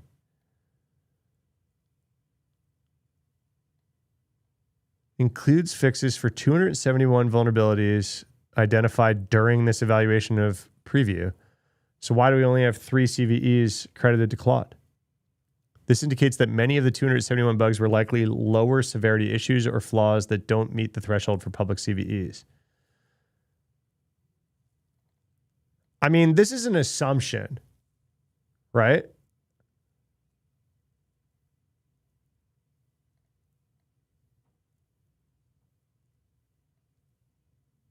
This is just an assumption. This is just based on like lack of information. Encouragingly, we also haven't seen any bugs that couldn't have been found by an elite human researcher. The fact that Claude found so many Firefox vulnerabilities is not surprising. And then this is just a bunch of other stuff. All right. So we didn't really learn a lot about this, right? Just that it found a bunch. I am intrigued between 40 CVEs addressed in Firefox 150. 3 are credited to Claude in the official advisories, but Mozilla says the 271 bugs were found as part of Mythos. That's a pretty wild bit of stuff, right? Yeah. The other thing here is like we're starting to see people just not take the effort to do the CVE thing. Right? OpenClaw had like 200 vulnerabilities in it, and they were all GitHub security advisories, and they refused CVEs. They're like, no, we don't care. We're just not going to do the work to do CVEs. Just saw a tweet about some corporate normie being like, my token budget was increased today to larger than my annual salary. Yeah, I think that was a shit post. I saw that too. I think he was kidding. How many vulnerabilities have actually been verified? Well, if I was the CTO of Mozilla and I wrote this fucking blog post that's basically like hyping Mythos, right? These better be verified vulnerabilities. Yeah, no, dude, this is fixes. Firefox 150 includes fixes for 271 vulnerabilities. So this isn't like a vuln report of 271. Firefox 150 includes fixes for 271 vulnerabilities during their initial Mythos evaluation. Of course, they got a hype. They probably paid a shit ton to get access to the preview model. No, I think Glasswing gets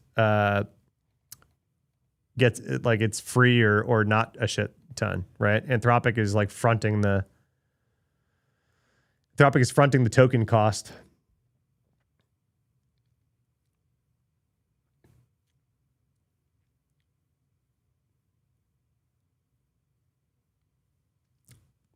Free to the browsers. I think anyone that got accepted to Glasswing, Anthropic put like $100 million of token cost up for Project Glasswing. It's fake $100 million, right? Because it's just like, that's what they charge for tokens themselves. You know what I mean? So like, but they're just eating it, I guess, on the compute cost, right? There is a real cost of running this shit, but anyone that got accepted to Glasswing was considered like critical infrastructure. So I don't think that Mozilla paid for it. There are these wild multi-stage perfect storm scenarios that are near impossible to actually achieve. So yeah, especially in browsers, right? Like to get like the actual RC on your machine from a browser, it's all these wild exploit chains. But that's what apparently Mythos is actually super good at. How resource intensive are CVAs that OpenClaw would say no to fixing them? No, I'm sorry. Not that OpenClaw would say no to fixing them. I misspoke. You're totally right. That's what it sounded like I was saying. OpenClaw 200 GitHub security advisories, no CVE.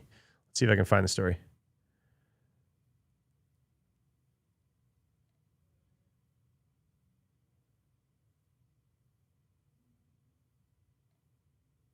Let's see if I can find that story. Yeah. Here. This was a few weeks ago. We talked about it. And this is actually like kind of concerning and no one's really talking about it, right? So like OpenClaw is a big GitHub project, most viral GitHub project ever, right? They found a ton, right? There's 200 GitHub security advisories. But then like most of those don't have CVEs. And then VulnCheck raised their hand and called dibs that they said, you know, hey, we'll work on those 170 advisories and give them CVE IDs. Right? The company said several customers and members of the security community had asked about the CVE assignments for the issues. In response to the client interest in these types of issues, we are investigating capability development opportunities across an array of OpenClaw vulnerabilities. Would love to ensure that there are CVEs for these vulnerabilities before they are weaponized. VulnCheck, VP of Research. Caitlin is legit. Caitlin's like legit. So like dibs request, right? Informal coordination signal used among CVE numbering authorities, right? So there's VulnCheck is one of them. Basically, they're authorized to assign CVE numbers, right? VulnCheck attempted to apply the mechanism to 170 OpenClaw advisories. The request cited more than 200. The company had already reached out to OpenClaw maintainers. One didn't respond. The other replied, GitHub security advisories are fine at this stage. Thanks. So OpenClaw was basically like, nah, we good.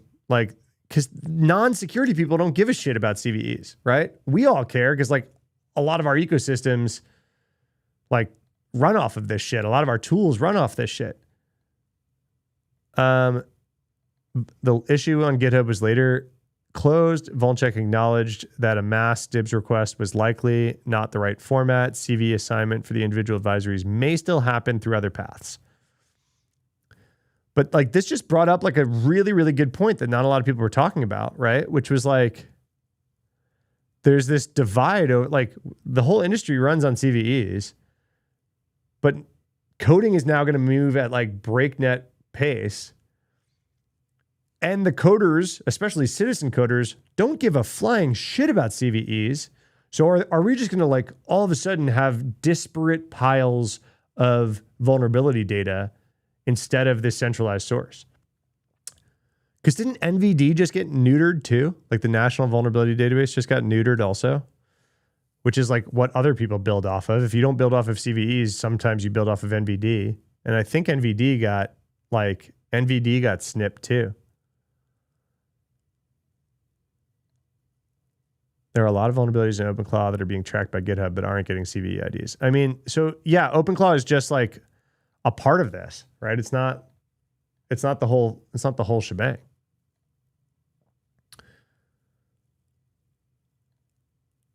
All right, let's jam through some of these headlines.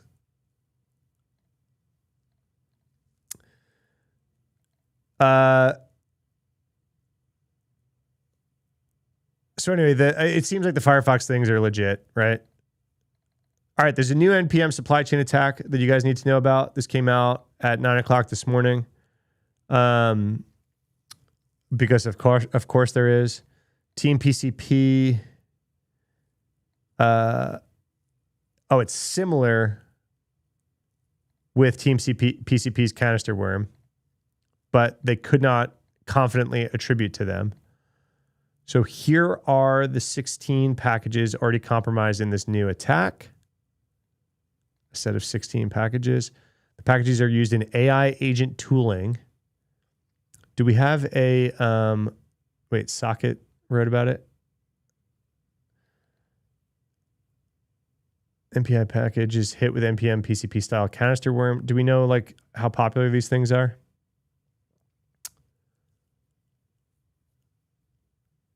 How many weekly downloads are these things getting? Do we need to be really worried? 6,700 weekly downloads, 1,300 weekly downloads. Okay, so nowhere near as big of a deal. And then the malware does malware things, and Socket does the malware analysis.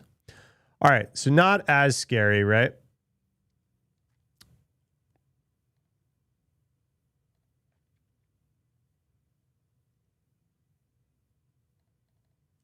Supply chain worm that can find tokens for publishing on NPM and inject itself. Yeah, so this is what we just keep seeing this over and over and over again, right? The malicious script identifies the packages that the victims can publish, adds the payload, and republishes those packages. So NPM maintainers getting popped, the malware getting injected into the packages that they maintain, new versions getting cut, you pull it down, so on and so forth, turns into a worm again, right? New day, new NPM vuln. Chromium is open commits to talk about fixes for use after freeze. Patches are released almost 2 weeks later on a stable channel. Same with WebKit. Yeah. Totally. All right. Is another story from this morning. UK governments say that 100 countries have spyware that can hack people's phones, which is interesting. We know the spyware exists. What's this announcement coming from, right? UK plans to reveal findings Wednesday. The report suggests that the barrier to access this type of surveillance technology has fallen, potentially making it easier for foreign governments and hackers to target UK citizens. Commercial spyware developed by private companies like NSO Group, Pegasus, and Paragon's Graphite often relies on exploiting flaws in the phone and computer software to break into the device. While governments have claimed that they only use the spyware against criminals, that's been bullshit, right? Citizen Lab checks all that. UK intelligence now says the victimology has expanded in recent years to include bankers and wealthy business people. Cyber UK conference in Glasgow. British companies are failing to grasp the reality of today's world. Horn said that the majority of nationally significant cyber attacks targeting the UK has originated from foreign adversarial governments rather than cyber criminal gangs. UK, along with several other countries, also continues to expand the China-linked intrusions. Spyware threat facing the UK is not just from governments, but also cyber criminals. What's the new information here? What are we talking about? It also increased the number of countries with access to these type of tools to 100 from 80 in 2023. What's new here?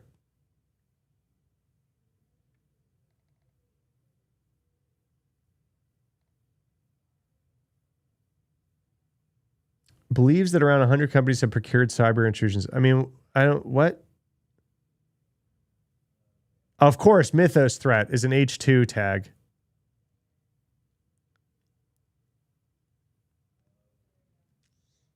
All right.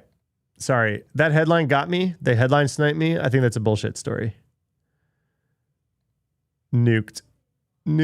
Screw that story. Pain in the ass.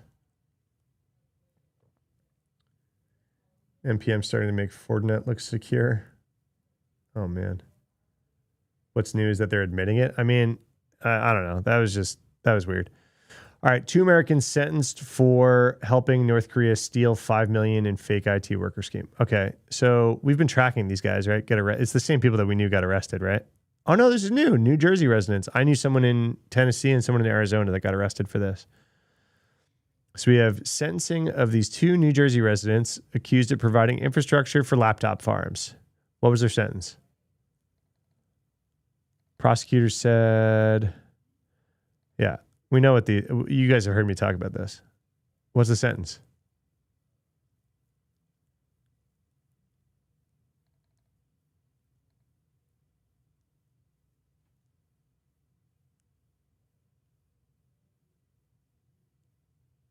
Guys, I know I'm skimming the article.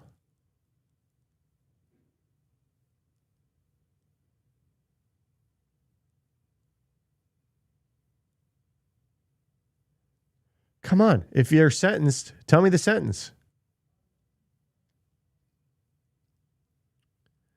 The sentencing of 2 people for their role in this thing. There you go. Why was this missing from the article? It's right here. Am I blind?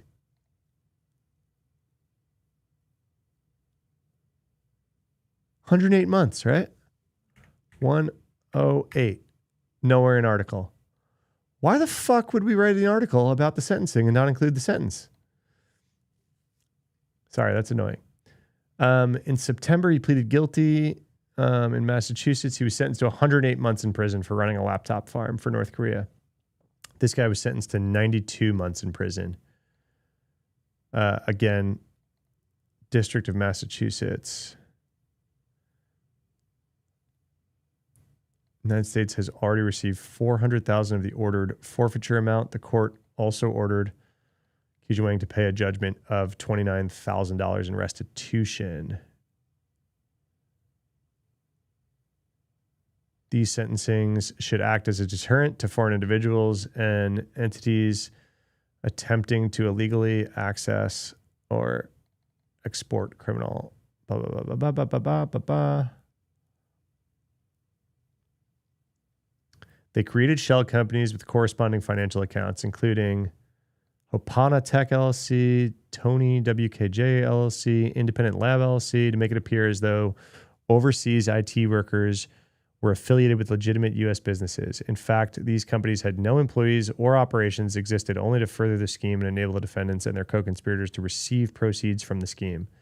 The financial accounts established by the two defendants for these shell companies ultimately received millions of dollars from victimized U.S. companies, which much of which was subsequently transferred to overseas co-conspirators. In exchange for their services, Keija and Zhang Jing and 4 other U.S. facilitators received nearly $700K for their respective roles in the scheme.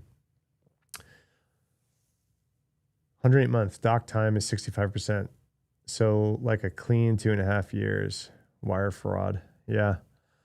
I mean, that's a pretty, I think it's a pretty decent sentence for just like straight running that scheme.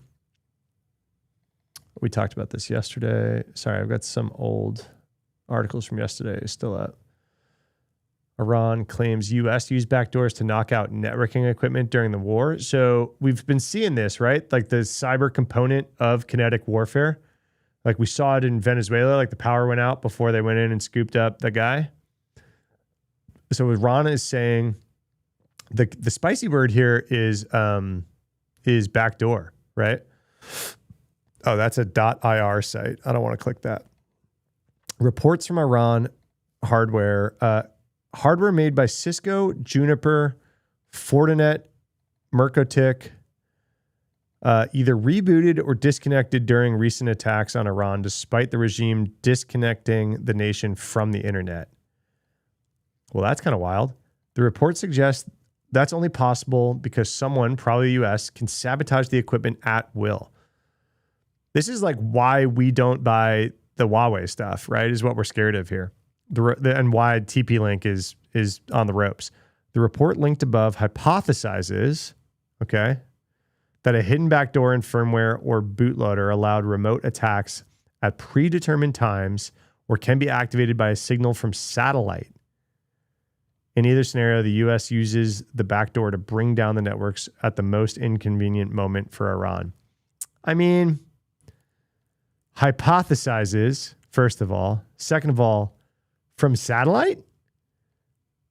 Right? Like, you guys are hearing that like I am, right? Like, what kind of hardware would need to be in that device that had gone undetected to have received command from satellite, right?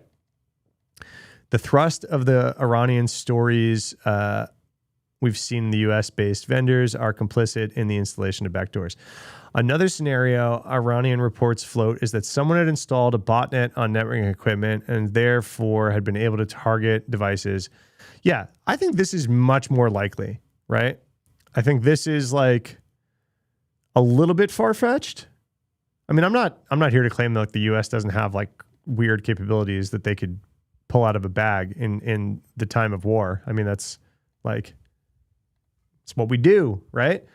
But I think this is more likely. What's the razor? The simplest of all solutions? Razor? Hanlon's razor? It's not Occam's razor. Is it Occam's razor? GPS receiver with an IC code for execution.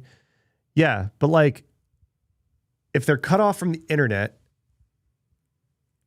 you know what I mean? Like,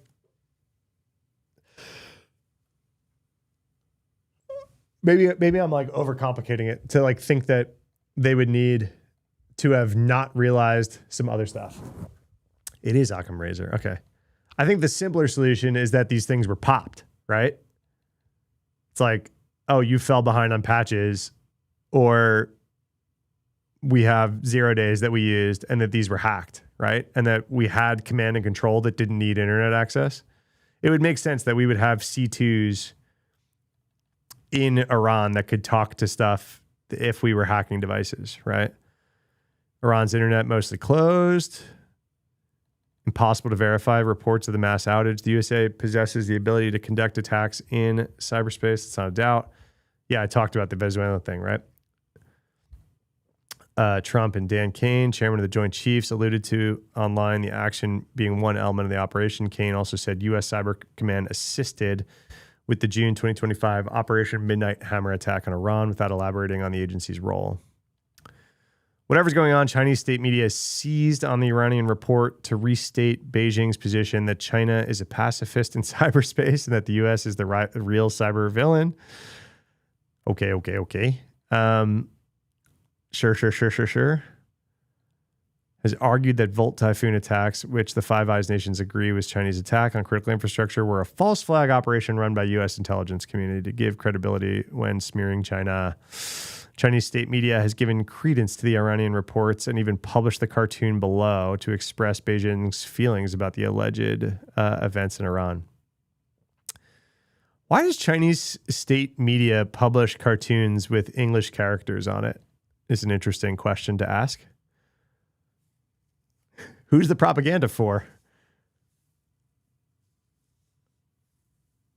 Yeah, okay. It's Occam's Razor for sure. My bad. I'm dumb. U.S. made communications equipment, 100% safety guaranteed. Yo, what in the AI generated political cartoon, right? Like, this is a ChatGPT ass political cartoon if I ever saw one, right?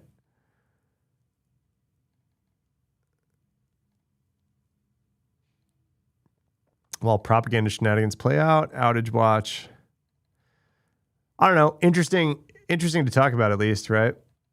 I think for sure, if this is all true, right? So there's a lot of like state run messaging here. So like take everything with a grain of salt. But if this actually went down, which I don't think is too far fetched, right? We're like at war, you would assume we're going to pull out bag of tricks. I think, yeah, okay, they hacked networking equipment and started pulling stuff down. I think that makes sense.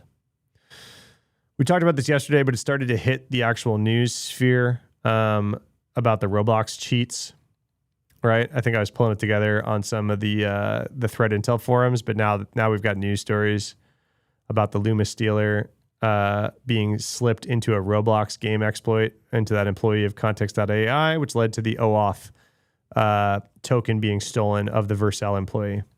We still don't know how they pivoted from the OAuth token for the Google Workspace into company's environment variables. Like this sentence is doing a lot of heavy lifting, right?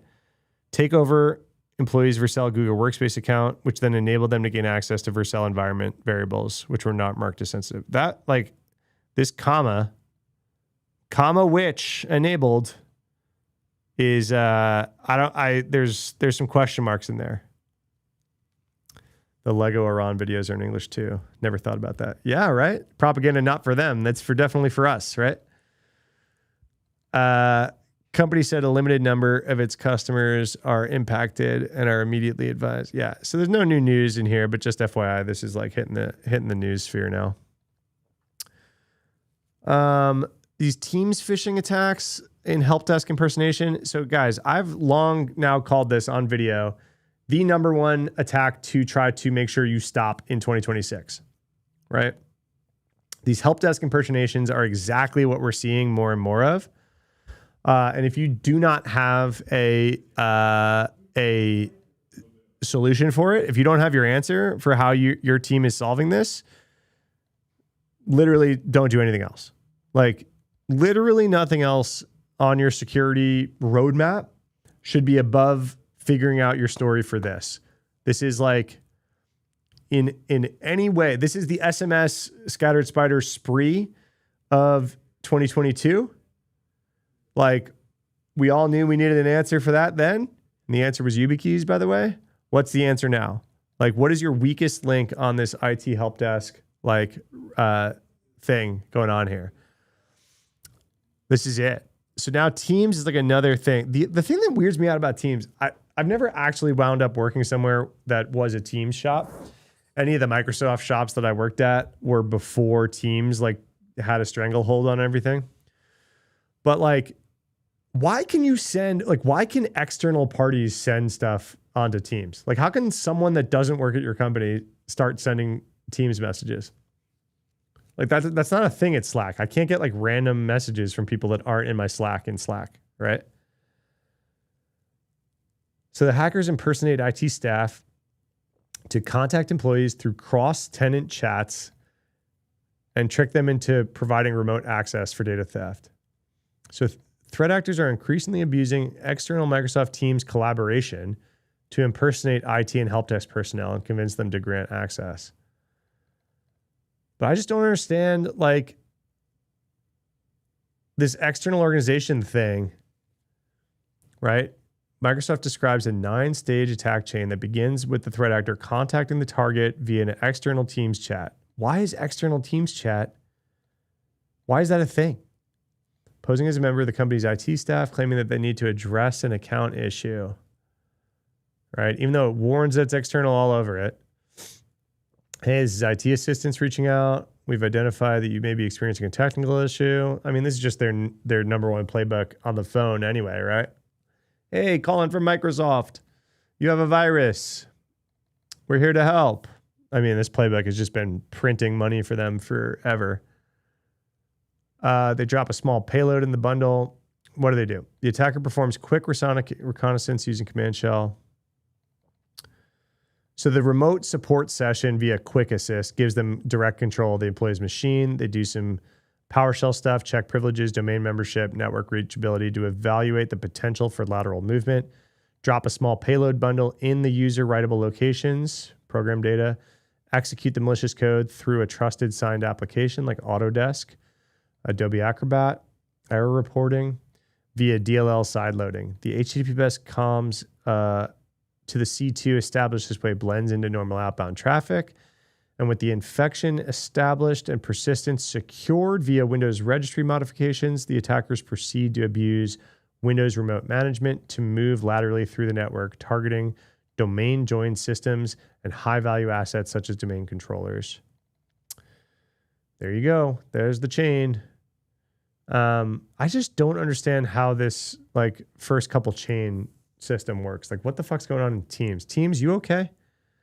You okay in there? We already talked about this one. It's kind of a non-story as of right now, right? Like, some random people in a Discord were using it for nothing. I guess it's just kind of a story because they made such a big deal about limiting access to it, but I don't think that this turned into anything, right? Mythos, whatnot.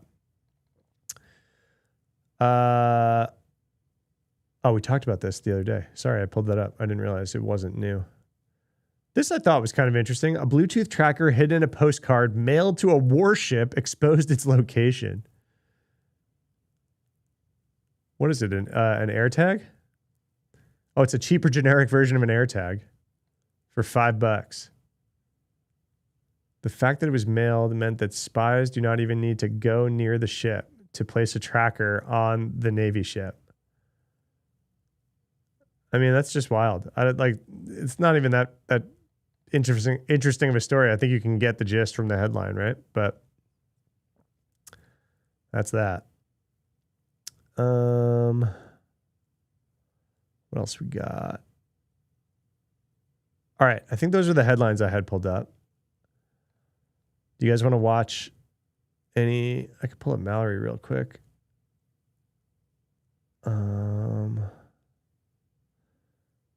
We got some vols, North Korea, Lazarus, cargo shipment. I think we talked about most of this that we cared about, at least. You guys want to watch some of those ironic videos? I don't know if Portbuster's still here. I figured I was like, ooh, we got to do that.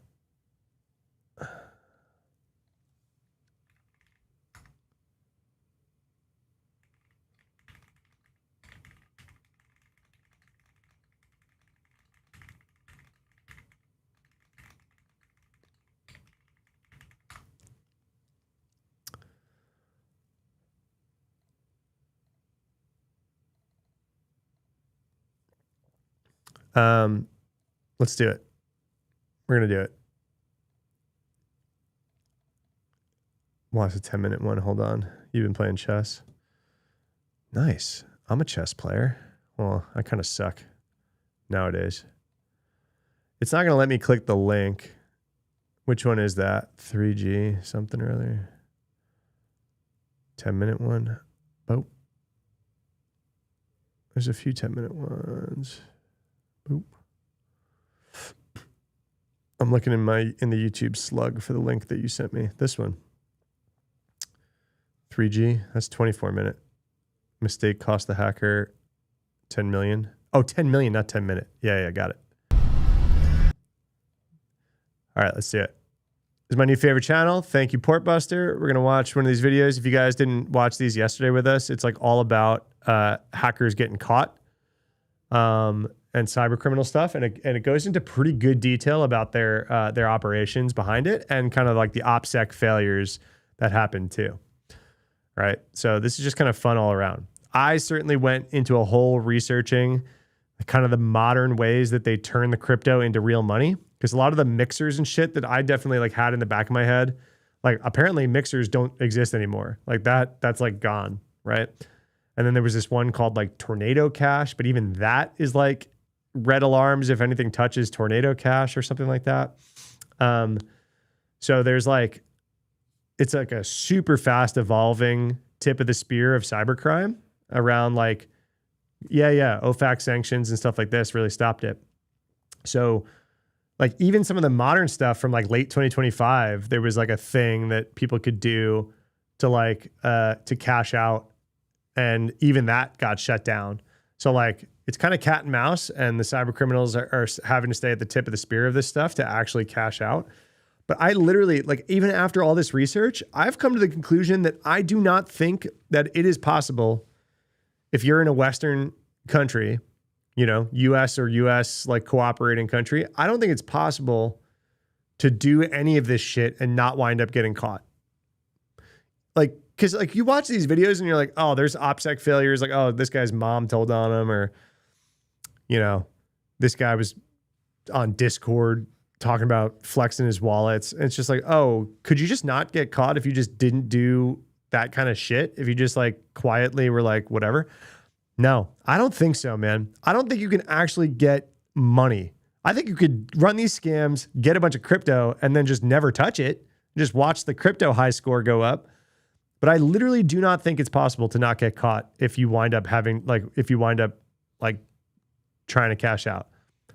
I haven't found a way, in my research, I'm like,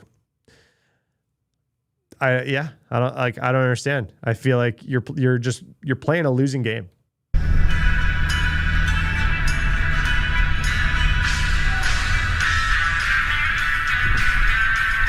Yeah, but then what do you do with the Monero? June 2011. In a quiet neighborhood in Kansas City, Missouri,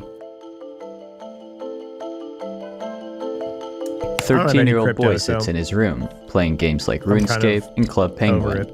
He isn't playing on just one account, instead he has multiple to switch out whenever he feels like it. The thing is, all of these accounts are stolen and worth a couple $100 each minimum. The kid goes by the name Doc, and the reason his accounts are worth so much is because each and every one of them has some of the rarest items Club Penguin has to offer. Some of them even have rare usernames to the rarest items Club Penguin has to offer. Oh, this guy is the envy of the world. The rarest Club Penguin items. Oh my gosh. They're going to beat down his door and torture him with a blowtorch and freaking steal his Club Penguin account. Oh yeah, 1.5 speed. Good call. Attached to them, known as an OG name. This kind of collection isn't something easy to acquire, especially for someone as young as Doc. So the question remains, how did he get his accounts? It was the same idea as like OG, like having a cape, a Minecon cape, essentially, but there was these hats that Beta had. You could wear it and it would basically you could crowd on the game. Yeah, I remember that. Yeah. So I was into like hijacking those accounts and selling them for money. You know, like for one of the highest accounts, you could get like $2,000 like at maximum for it. You know, I'm a 13-year-old kid, and it was a little different back then because this is like 2011. You know, so crypto market for that stuff, even with OGs back then in 2011, the market like you could buy like a one-character username for like $300. You know, like there wasn't all this stolen money floating around where people can afford to pay 6 figures for this shit. You know, so there was OGs in Club Penguin, but the real market was in the item. There was just a host of items that were the considered rare. Like I had some OG names on Club Penguin too, but I didn't really care about them too much because it was more about the items. Like everyone would, like I think I had the username Penguin on Club Penguin. Now, for those of you that are new here, OG names are the social media handles you want but can't have. Let's say your name's Jacob and you want to sign up for Twitter to have that as your username. You can't. There's a huge market of people selling accounts with these names for thousands of dollars, but back when Doc was starting out, it was much smaller. So obviously most 13-year-olds wouldn't be able to afford these $2,000 accounts, especially in 2011. But Doc had a special skill set up his sleeve, social engineer. This is when you dox your target and then use the information from this dox to either get more information about your target from a company, or once you think your information is sufficient, you can use it to try and take over their account. This is going to be like a bit of a history lesson here. So I started with Yahoo and AOLs, just social engineering into them in like 2010 or something like that. Like back from like 2010 to like, I think it was 2012, they verified with only zip code to reset an account. So obviously you can dox someone. They would say you didn't need your address, but in truth, they only needed your zip code. So obviously back then there was even a bunch of free sites like white pages and stuff you could use just to quickly find someone, you know, it wasn't, I mean, this is like, I mean, now they verify, like a lot of times they'll verify with social security number.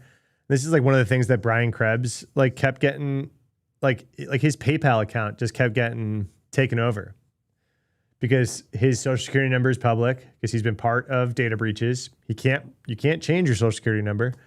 And like, that was like the underpinning credential that like would give you access to someone's PayPal account. And so like for years, Brian Krebs would just be like, can you fucking stop giving my PayPal account to these people? There's nothing I can do. They have my social security number. Like, stop it. So, you know, go back to 2011. This is ancient times, right? In cybersecurity.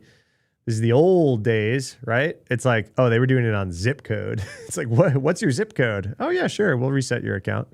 It's fucking wild. Addresses in America are all fucking public, you know. You just find a zip code, call up, and then they ask for your security question. Oh, you don't know it. They're like, oh, don't worry, sir. You know, we have another way to verify you. What's your card on, or not your card, your address on file? And then you could say Rainbow Road 22, and then get the zip code right, and they would completely still reset the account for you. So it was literally just zip code they verified, and then you'd be completely in. And then Yahoo, you needed the security questions at the time, which I figured out that I could get just one question right, and then just kind of like whine a little and just complain, and they would ask to speak to a manager, and then I would they verify with one. Or my alternative way of doing it was I would call up the billing department and get lucky, and hopefully add a card on file, then call back up regular. Dude, Yahoo was just a punching bag, man. I knew a bunch of the security team back then, and they hired some legit security team because they had like years of just dominating the internet with just atrocious code. Like, oh my God, man. Yahoo was a security nightmare. Like all of the like OG security bugs that you hear about from like web AppSec days about like account takeovers and CSRF and XSS and SQL. I mean, Yahoo had everything. Everything. You could like learn how to hack on Yahoo back then. So did a lot of the banks, by the way. We had like a lot of the banks as customers when I was an AppSec kid. I used to teach SQL injection to new hires just by pulling up random sites from this one bank client of ours. I was like, hey, let's pull this up. Like, I'm sure they've, like, by the time we get to like the third potential SQL injection that our thing found out, it'll be legit. And we can like write a POC together. I was like training them on a real fucking bank website. Man, 2010, 2011 AppSec was insane. If you knew what you were doing, you could have caused some serious shit back then. Outsourced customer support is a big vector nowadays. Imagine back then. Yeah. Literally verified via zip code. I mean, it's a wonder we got out of that. It's a wonder we got out of that alive. Just not enough like of the, Discord Telegram if the Discord Telegram underground of today, like in the numbers that they have today existed back then, oh my God, we would have been bloodied. And verify that card and then get them to reset that way. And then once I get into Yahoo, I just ask to be transferred to a manager and ask to update the original security questions because they were compromised. And then that would completely reset the Yahoo. And it would be my questions that I created after that. So even the original owner could really get back into the account because like I had just completely. And then if you did this to their email account, then you could reset passwords to anything that they signed up with that email account. So like hacking a Yahoo email account was insane back then. Because then like, everything they signed up for, you can just go reset the password to. Change the original security question. So if they call, they're like, oh, what's your dog's name? And it's completely different from what they created, After Doc discovered the power of social engineering, he simply couldn't stop using it to his advantage. You see, back then companies were completely oblivious to the fact that hackers could trick their own staff into giving them access to accounts and information that should have remained secure. Even with this key to success, Doc always kept updating his methods, and shortly after discovered both call forwarding and SIM swapping. I'll explain these now before Doc talks about them, since a lot of new viewers will have no idea what this is. Call forwarding is when you set your phone to automatically redirect incoming calls to another number. For example, instead of ringing to your phone, the call gets forwarded to a different phone the hacker controls. This can be set up on your phone nowadays, but is also possible through your mobile carrier. SIM swapping is when you trick this mobile carrier into moving someone else's number from their own SIM card onto a SIM card in your possession, sometimes by claiming it was lost or broken. Once the number is transferred, you can easily take over their accounts through their verification text messages. And then after this is still a thing. I mean, it's getting less popular because like the telecom companies are catching some fucking heat for being atrocious at this. But yeah, like this is like decreasing in popularity.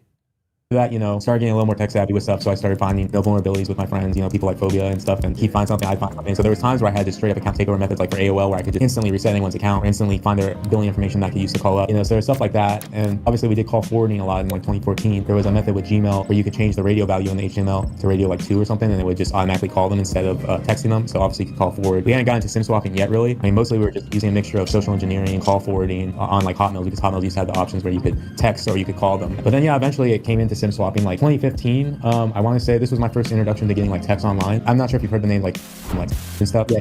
It was like a really old member of like Team Hype and stuff. He kind of got doing stuff. They were taking gamer tags randomly, and I was so confused because they were getting into ones that had text only option. So I was like very confused by that. And then I was going into it and I was looking into all the numbers, and they all happened to be Sprint. I was like, okay, because like there was a list of like I think like maybe like 100 tags and their numbers and their doxes and stuff. So I was looking at that list, and every tag that was on that was Sprint. So then I look into it a bit. I figure out that Sprint can merge with Google Voice. At the time it could. This was like 2015. So Sprint can merge with Google Voice if you had like a Sprint. So you would just enter your Sprint number and say, oh, you could port to Google Voice, or if you're with Sprint, you could just merge. So I just was like looking for hours and figured that out. And then I realized that. And then what option did they have to merge the account? Well, it was a call. So you just message Sprint, hey, trying to set call forwarding on my account, verify some small details. Or sometimes Sprint was so bad, you could just live chat them. They wouldn't even like ask you like to verify stuff sometimes. So they would just set call forwarding. Then you would import from Google Voice to Sprint. It would call the number the call forwarded to, and then it would import it. And now you have a Google Voice account merged with Sprint, and you can get text to any Sprint.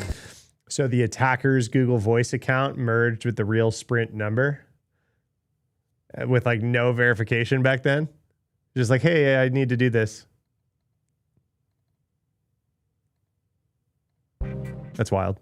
So now Doc can take over any Sprint account he wants and see their text messages, but he wants more. So he goes to and tells them about the method he found. They're impressed that he managed to figure it out on his own, and eventually they tell him that they have other methods too. That other method, of course, was SIM swapping. At this time, SIM swapping was such a new type of identity theft that most people hadn't even heard of it. Most companies weren't prepared for it, and most importantly, not that many hackers knew how to do it. But eventually, I start trying and just like I wonder what the 2026 version of that is. You know what I mean? Like all us people are talking about the stuff that we know is happening.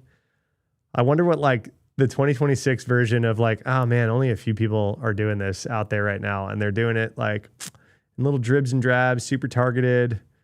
It's not ClickFix. We all know about ClickFix. It's not SIM swapping. We all know about SIM swapping. I wonder what like those like these tight knit groups. Don't you wonder about that kind of shit? Like one day I just get like a burner phone and just like order a SIM card on eBay, and I just call them up, and sure enough they asked me for like last 4 digits of social, which we were already using to call forward. And it was that simple. It was just like last 4 digits of social at the time, and then they would activate the SIM card, and the device would change. So that was like 2015, end of 2015, started 2016 when I was starting to first like do my first SIM swap. It was all for like OGs and stuff. I'm still into the 1 characters and stuff like that. Yeah, it all started for OGs. So literally all they were trying to do at that time was they were SIM swapping desirable handles on social media networks. Like they didn't even realize the power that they had at their hand if they were just doing that, right? And then towards the end of 2016, started transitioning to crypto. It was like 2016, and my friend had just done the call forwarding thing with Sprint. And so he had activated the SIM and got the Sprint thing working. But he couldn't find the alternate email. So I went and looked, and I found the alternate email, and I got into the alternate email. So because it was 2-step, at the time you could still do Gmails with 2-step. You just needed both options. So he had got one option, I had got into the other option. We got in, and we found this private key. My friend did, and then he showed, and it had like 400K or something. And this is like 2016. And then we also get into his blockchain.com, and he has like 100 Bitcoin there. So it's like 500K total. So that's like really unheard of in 2016. My role in that was basically getting into the other alternate email, like figuring that out. Probably could have got more out of that, but I think they just gave me like a little bit of money from that. It wasn't like a super lot. And actually my friend basically had the 100 Bitcoin, and then his friend ended up getting like 400K from that, which he wasn't even like awake when it was all happening. So I think he kind of, he's like I said, you've definitely heard the name before. I'm not going to say any names, but someone who's recently like been arrested. A lot of money was seized from him that he had in an actual bank account and stuff. Yeah. See, like I do not think that this is possible to like, like you're eventually going to get burned, right? Especially if you start turning this shit into real money.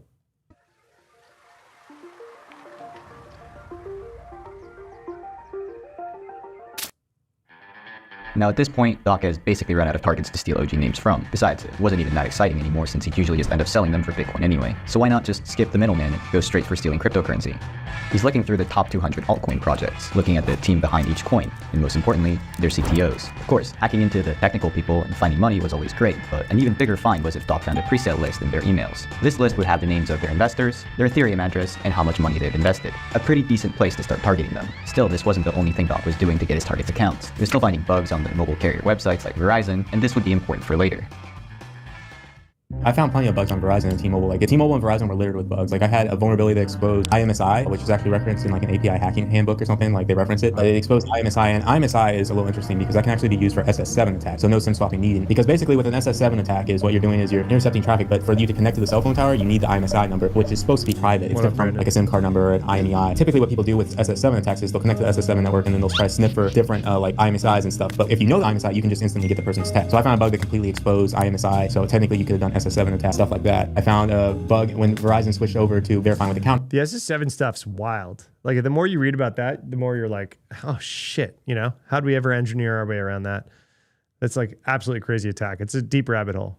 Number I found that they had stored account numbers in their JavaScript, inline JavaScript for whatever reason, I don't know why. And so I had a way to get anyone's account number, and then you would just call up with account number, and you could do anyone Verizon at any time. AT&T, I found like a vulnerability with their activation website where I could do pretty much if I knew someone's account number, I could reset their account, and then I could completely just activate the phone online and stuff. So there was a lot of stuff like that. T-Mobile was another big one. Like I said, I had already done the INSI stuff, but I had also found like a private API that basically would leak like last 4 digits of social and all their information on the account just by knowing someone's phone number. There was a lot of stuff like that where I would just find bugs and stuff that could completely like either expose information that I could then use to perpetrate the hack, or just straight up a vulnerability that could let me just completely get into the account without like an account takeover, essentially like on AOL or like on the email provider or even the phone carrier.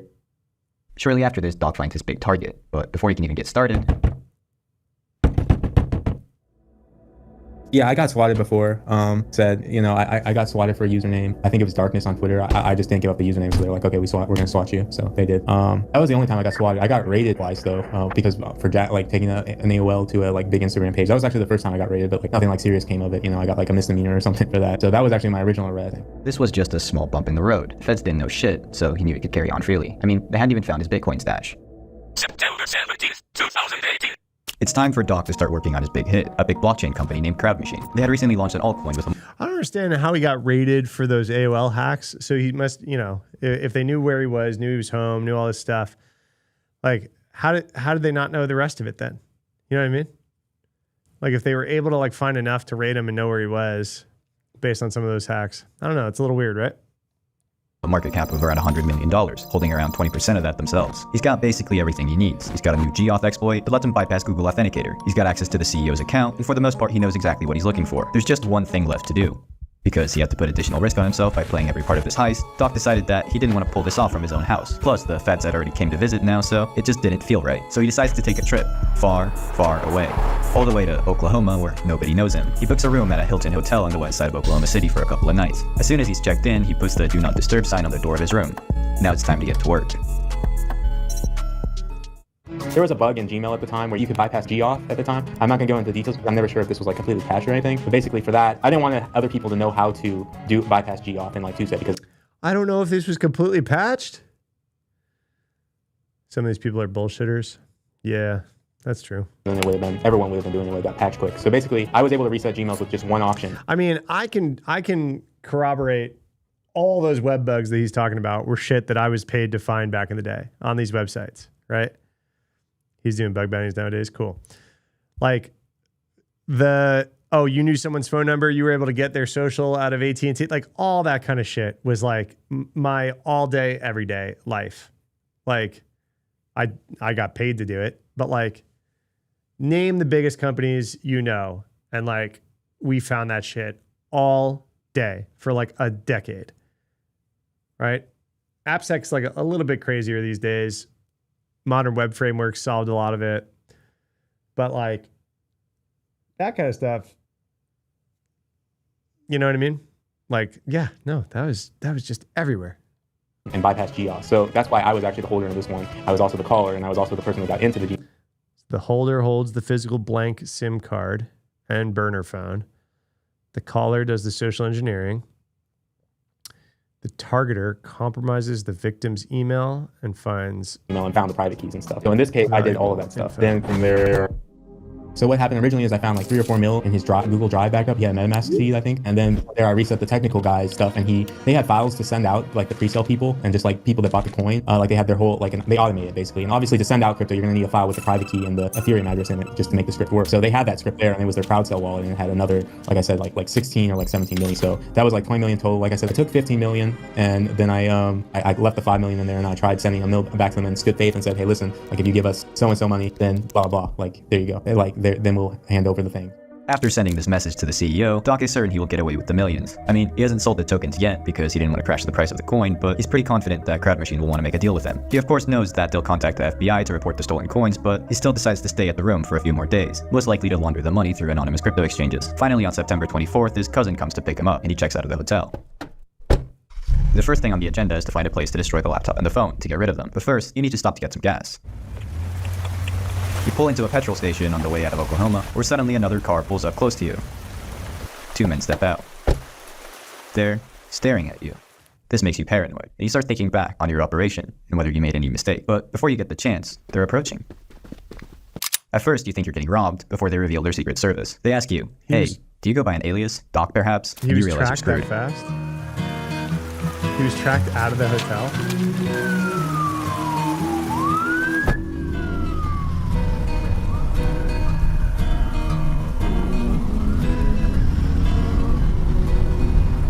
Kind of wild. These are just really good YouTube videos, man. Doc pleads the fifth and keeps quiet until his lawyers get there. And when he does, they go over his options from there.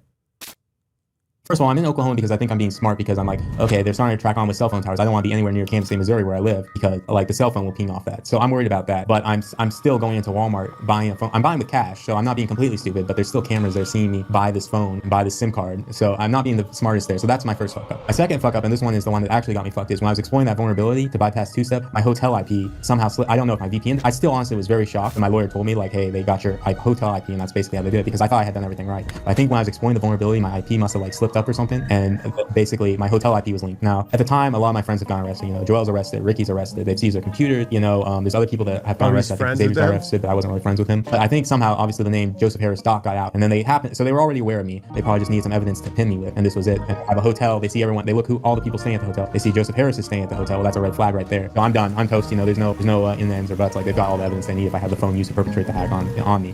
That's pretty much it. I get arrested. I talk to my lawyer, and I'm staying pretty tight. But eventually, I'm just like, what does it take? Like how do I get out? Well, if I give up all this money, will they get me out? And my lawyer, who was a really good lawyer and I paid a lot of money to, basically was able to negotiate me a deal because of certain circumstances with, I have some mental health issues and stuff, and also with just the amount of money that I had, and I was willing to give up so much that like even some money they didn't know like exactly what it was from. It was just a lot of money, so they were willing to, give me 16 months with halftime if I was able to give up all this money, and that's what I did. And I gave up all the money, like a lot more. It was quite a lot of money just from all my hacks in general, because I wasn't like a big spender. I had paid maybe like on myself and stuff, maybe like 250K, which is a lot of money, don't get me wrong, but compared to everything that I had stolen, it wasn't that much. So I gave up all that money, and yeah, they gave me 16 months, but luckily in Cali law, if you do 16 months and you're a non-violent offender, you get out in 8. So Joel, for example, he's out right now. Instead of doing 10 years, he did 5 years, and he's out. So you get how it works, with non-violent offenders. Luckily, it was a state charge that helped my matter a lot too. Yeah, I think I don't even know what I was really like thinking with that. I think, I was wanting to save it up, but at the same time, I was kind of like, I didn't know what to spend the money on, I don't like going out partying and stuff, I like buying designer clothes does not really appeal to me. I think that actually benefited my case a lot. My lawyer told me like the fact that I wasn't going out and partying, and that they had read through some of my texts and stuff and didn't think I was this awful person, but just the vibe they got from me was I wasn't I had so much money saved up, and then I also wasn't going out partying. So all that stuff my lawyer said benefited me a lot, and getting it also with the mental health stuff, it all benefited me. Also, the Crowd Machine, they straight up said that they had got all their money back. So they weren't even cooperating with the courts and stuff, they were trying to and they got sued by SEC actually. I don't know if you knew that, but they were doing fraud as well. So so all these factors kind of benefited me getting a very good lucky release. So I was very grateful for that, and I took that as a sign. A lot of these other people are getting way more time. I'm very lucky.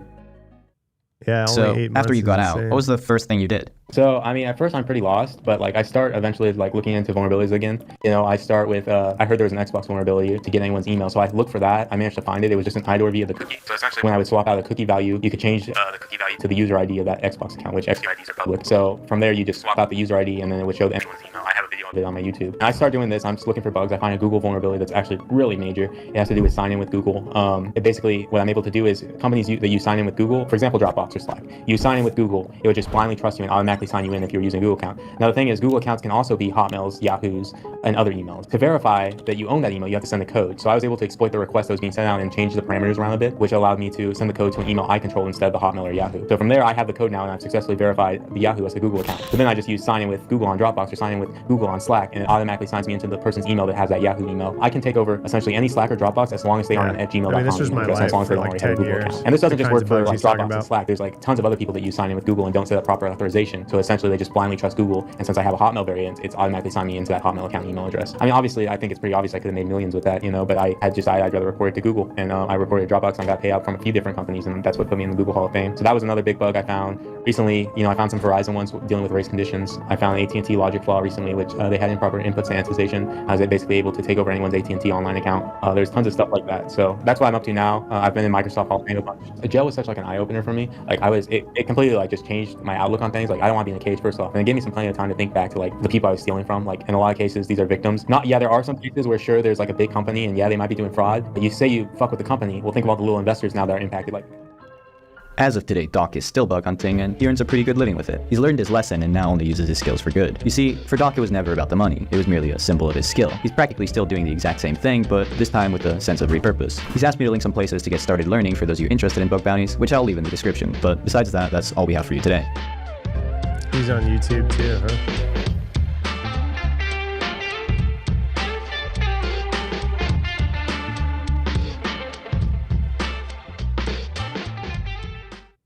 And basically it's there. So that's my first, not being completely stupid, but there's still cameras. I don't know if my VPN, I still honestly was very shocked when my lawyer told me like, hey, they got your hotel IP, and that's basically how they did it, because I thought I had done everything right. I think when I was exploring the vulnerability, my IP must have like slipped up or something, and basically my hotel IP was linked. Now, at the time, a lot of my friends have gone arrested. You know, Joel's arrested, Ricky's arrested, they've seized their computer, you know, there's other people that have gone arrested. I think Xavier's got arrested, but I wasn't really friends with him. But I think somehow, obviously the name Joseph Harris Doc got out, and then they happened, so they were already.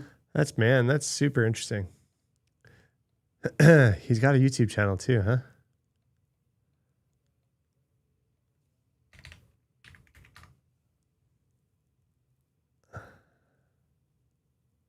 He's active.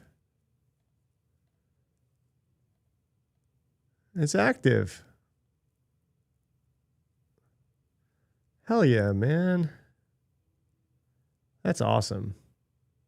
And his Twitter, aka Doc. Account suspended. Whoops. All right. Well, not on Twitter. Yeah. Well, that's what I was talking about yesterday, right? I was like, I don't understand the go to clubs and start dumping bottles out on the ground and all that kind of shit. You know, doesn't make sense to me.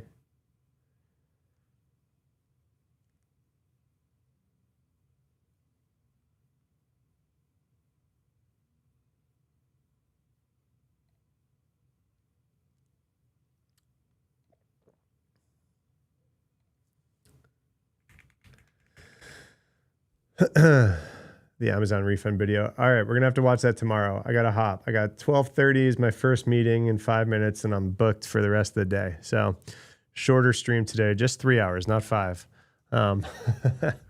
But thanks for hanging out, guys. That was fun. Again, thanks for tipping me off to this ironic thing. I mean, he's like the next Darknet Diaries, isn't he? These are really, really good YouTube videos. It's like the thing that Jack Resetter hasn't exactly nailed is the long form video versions of his podcast. All right, guys. I will be live in the morning again tomorrow. We're gonna put the newsletter together. Yeah, we'll do some other shit. We'll see what's up. I'll come up with a plan between now and then, but I'll be live tomorrow.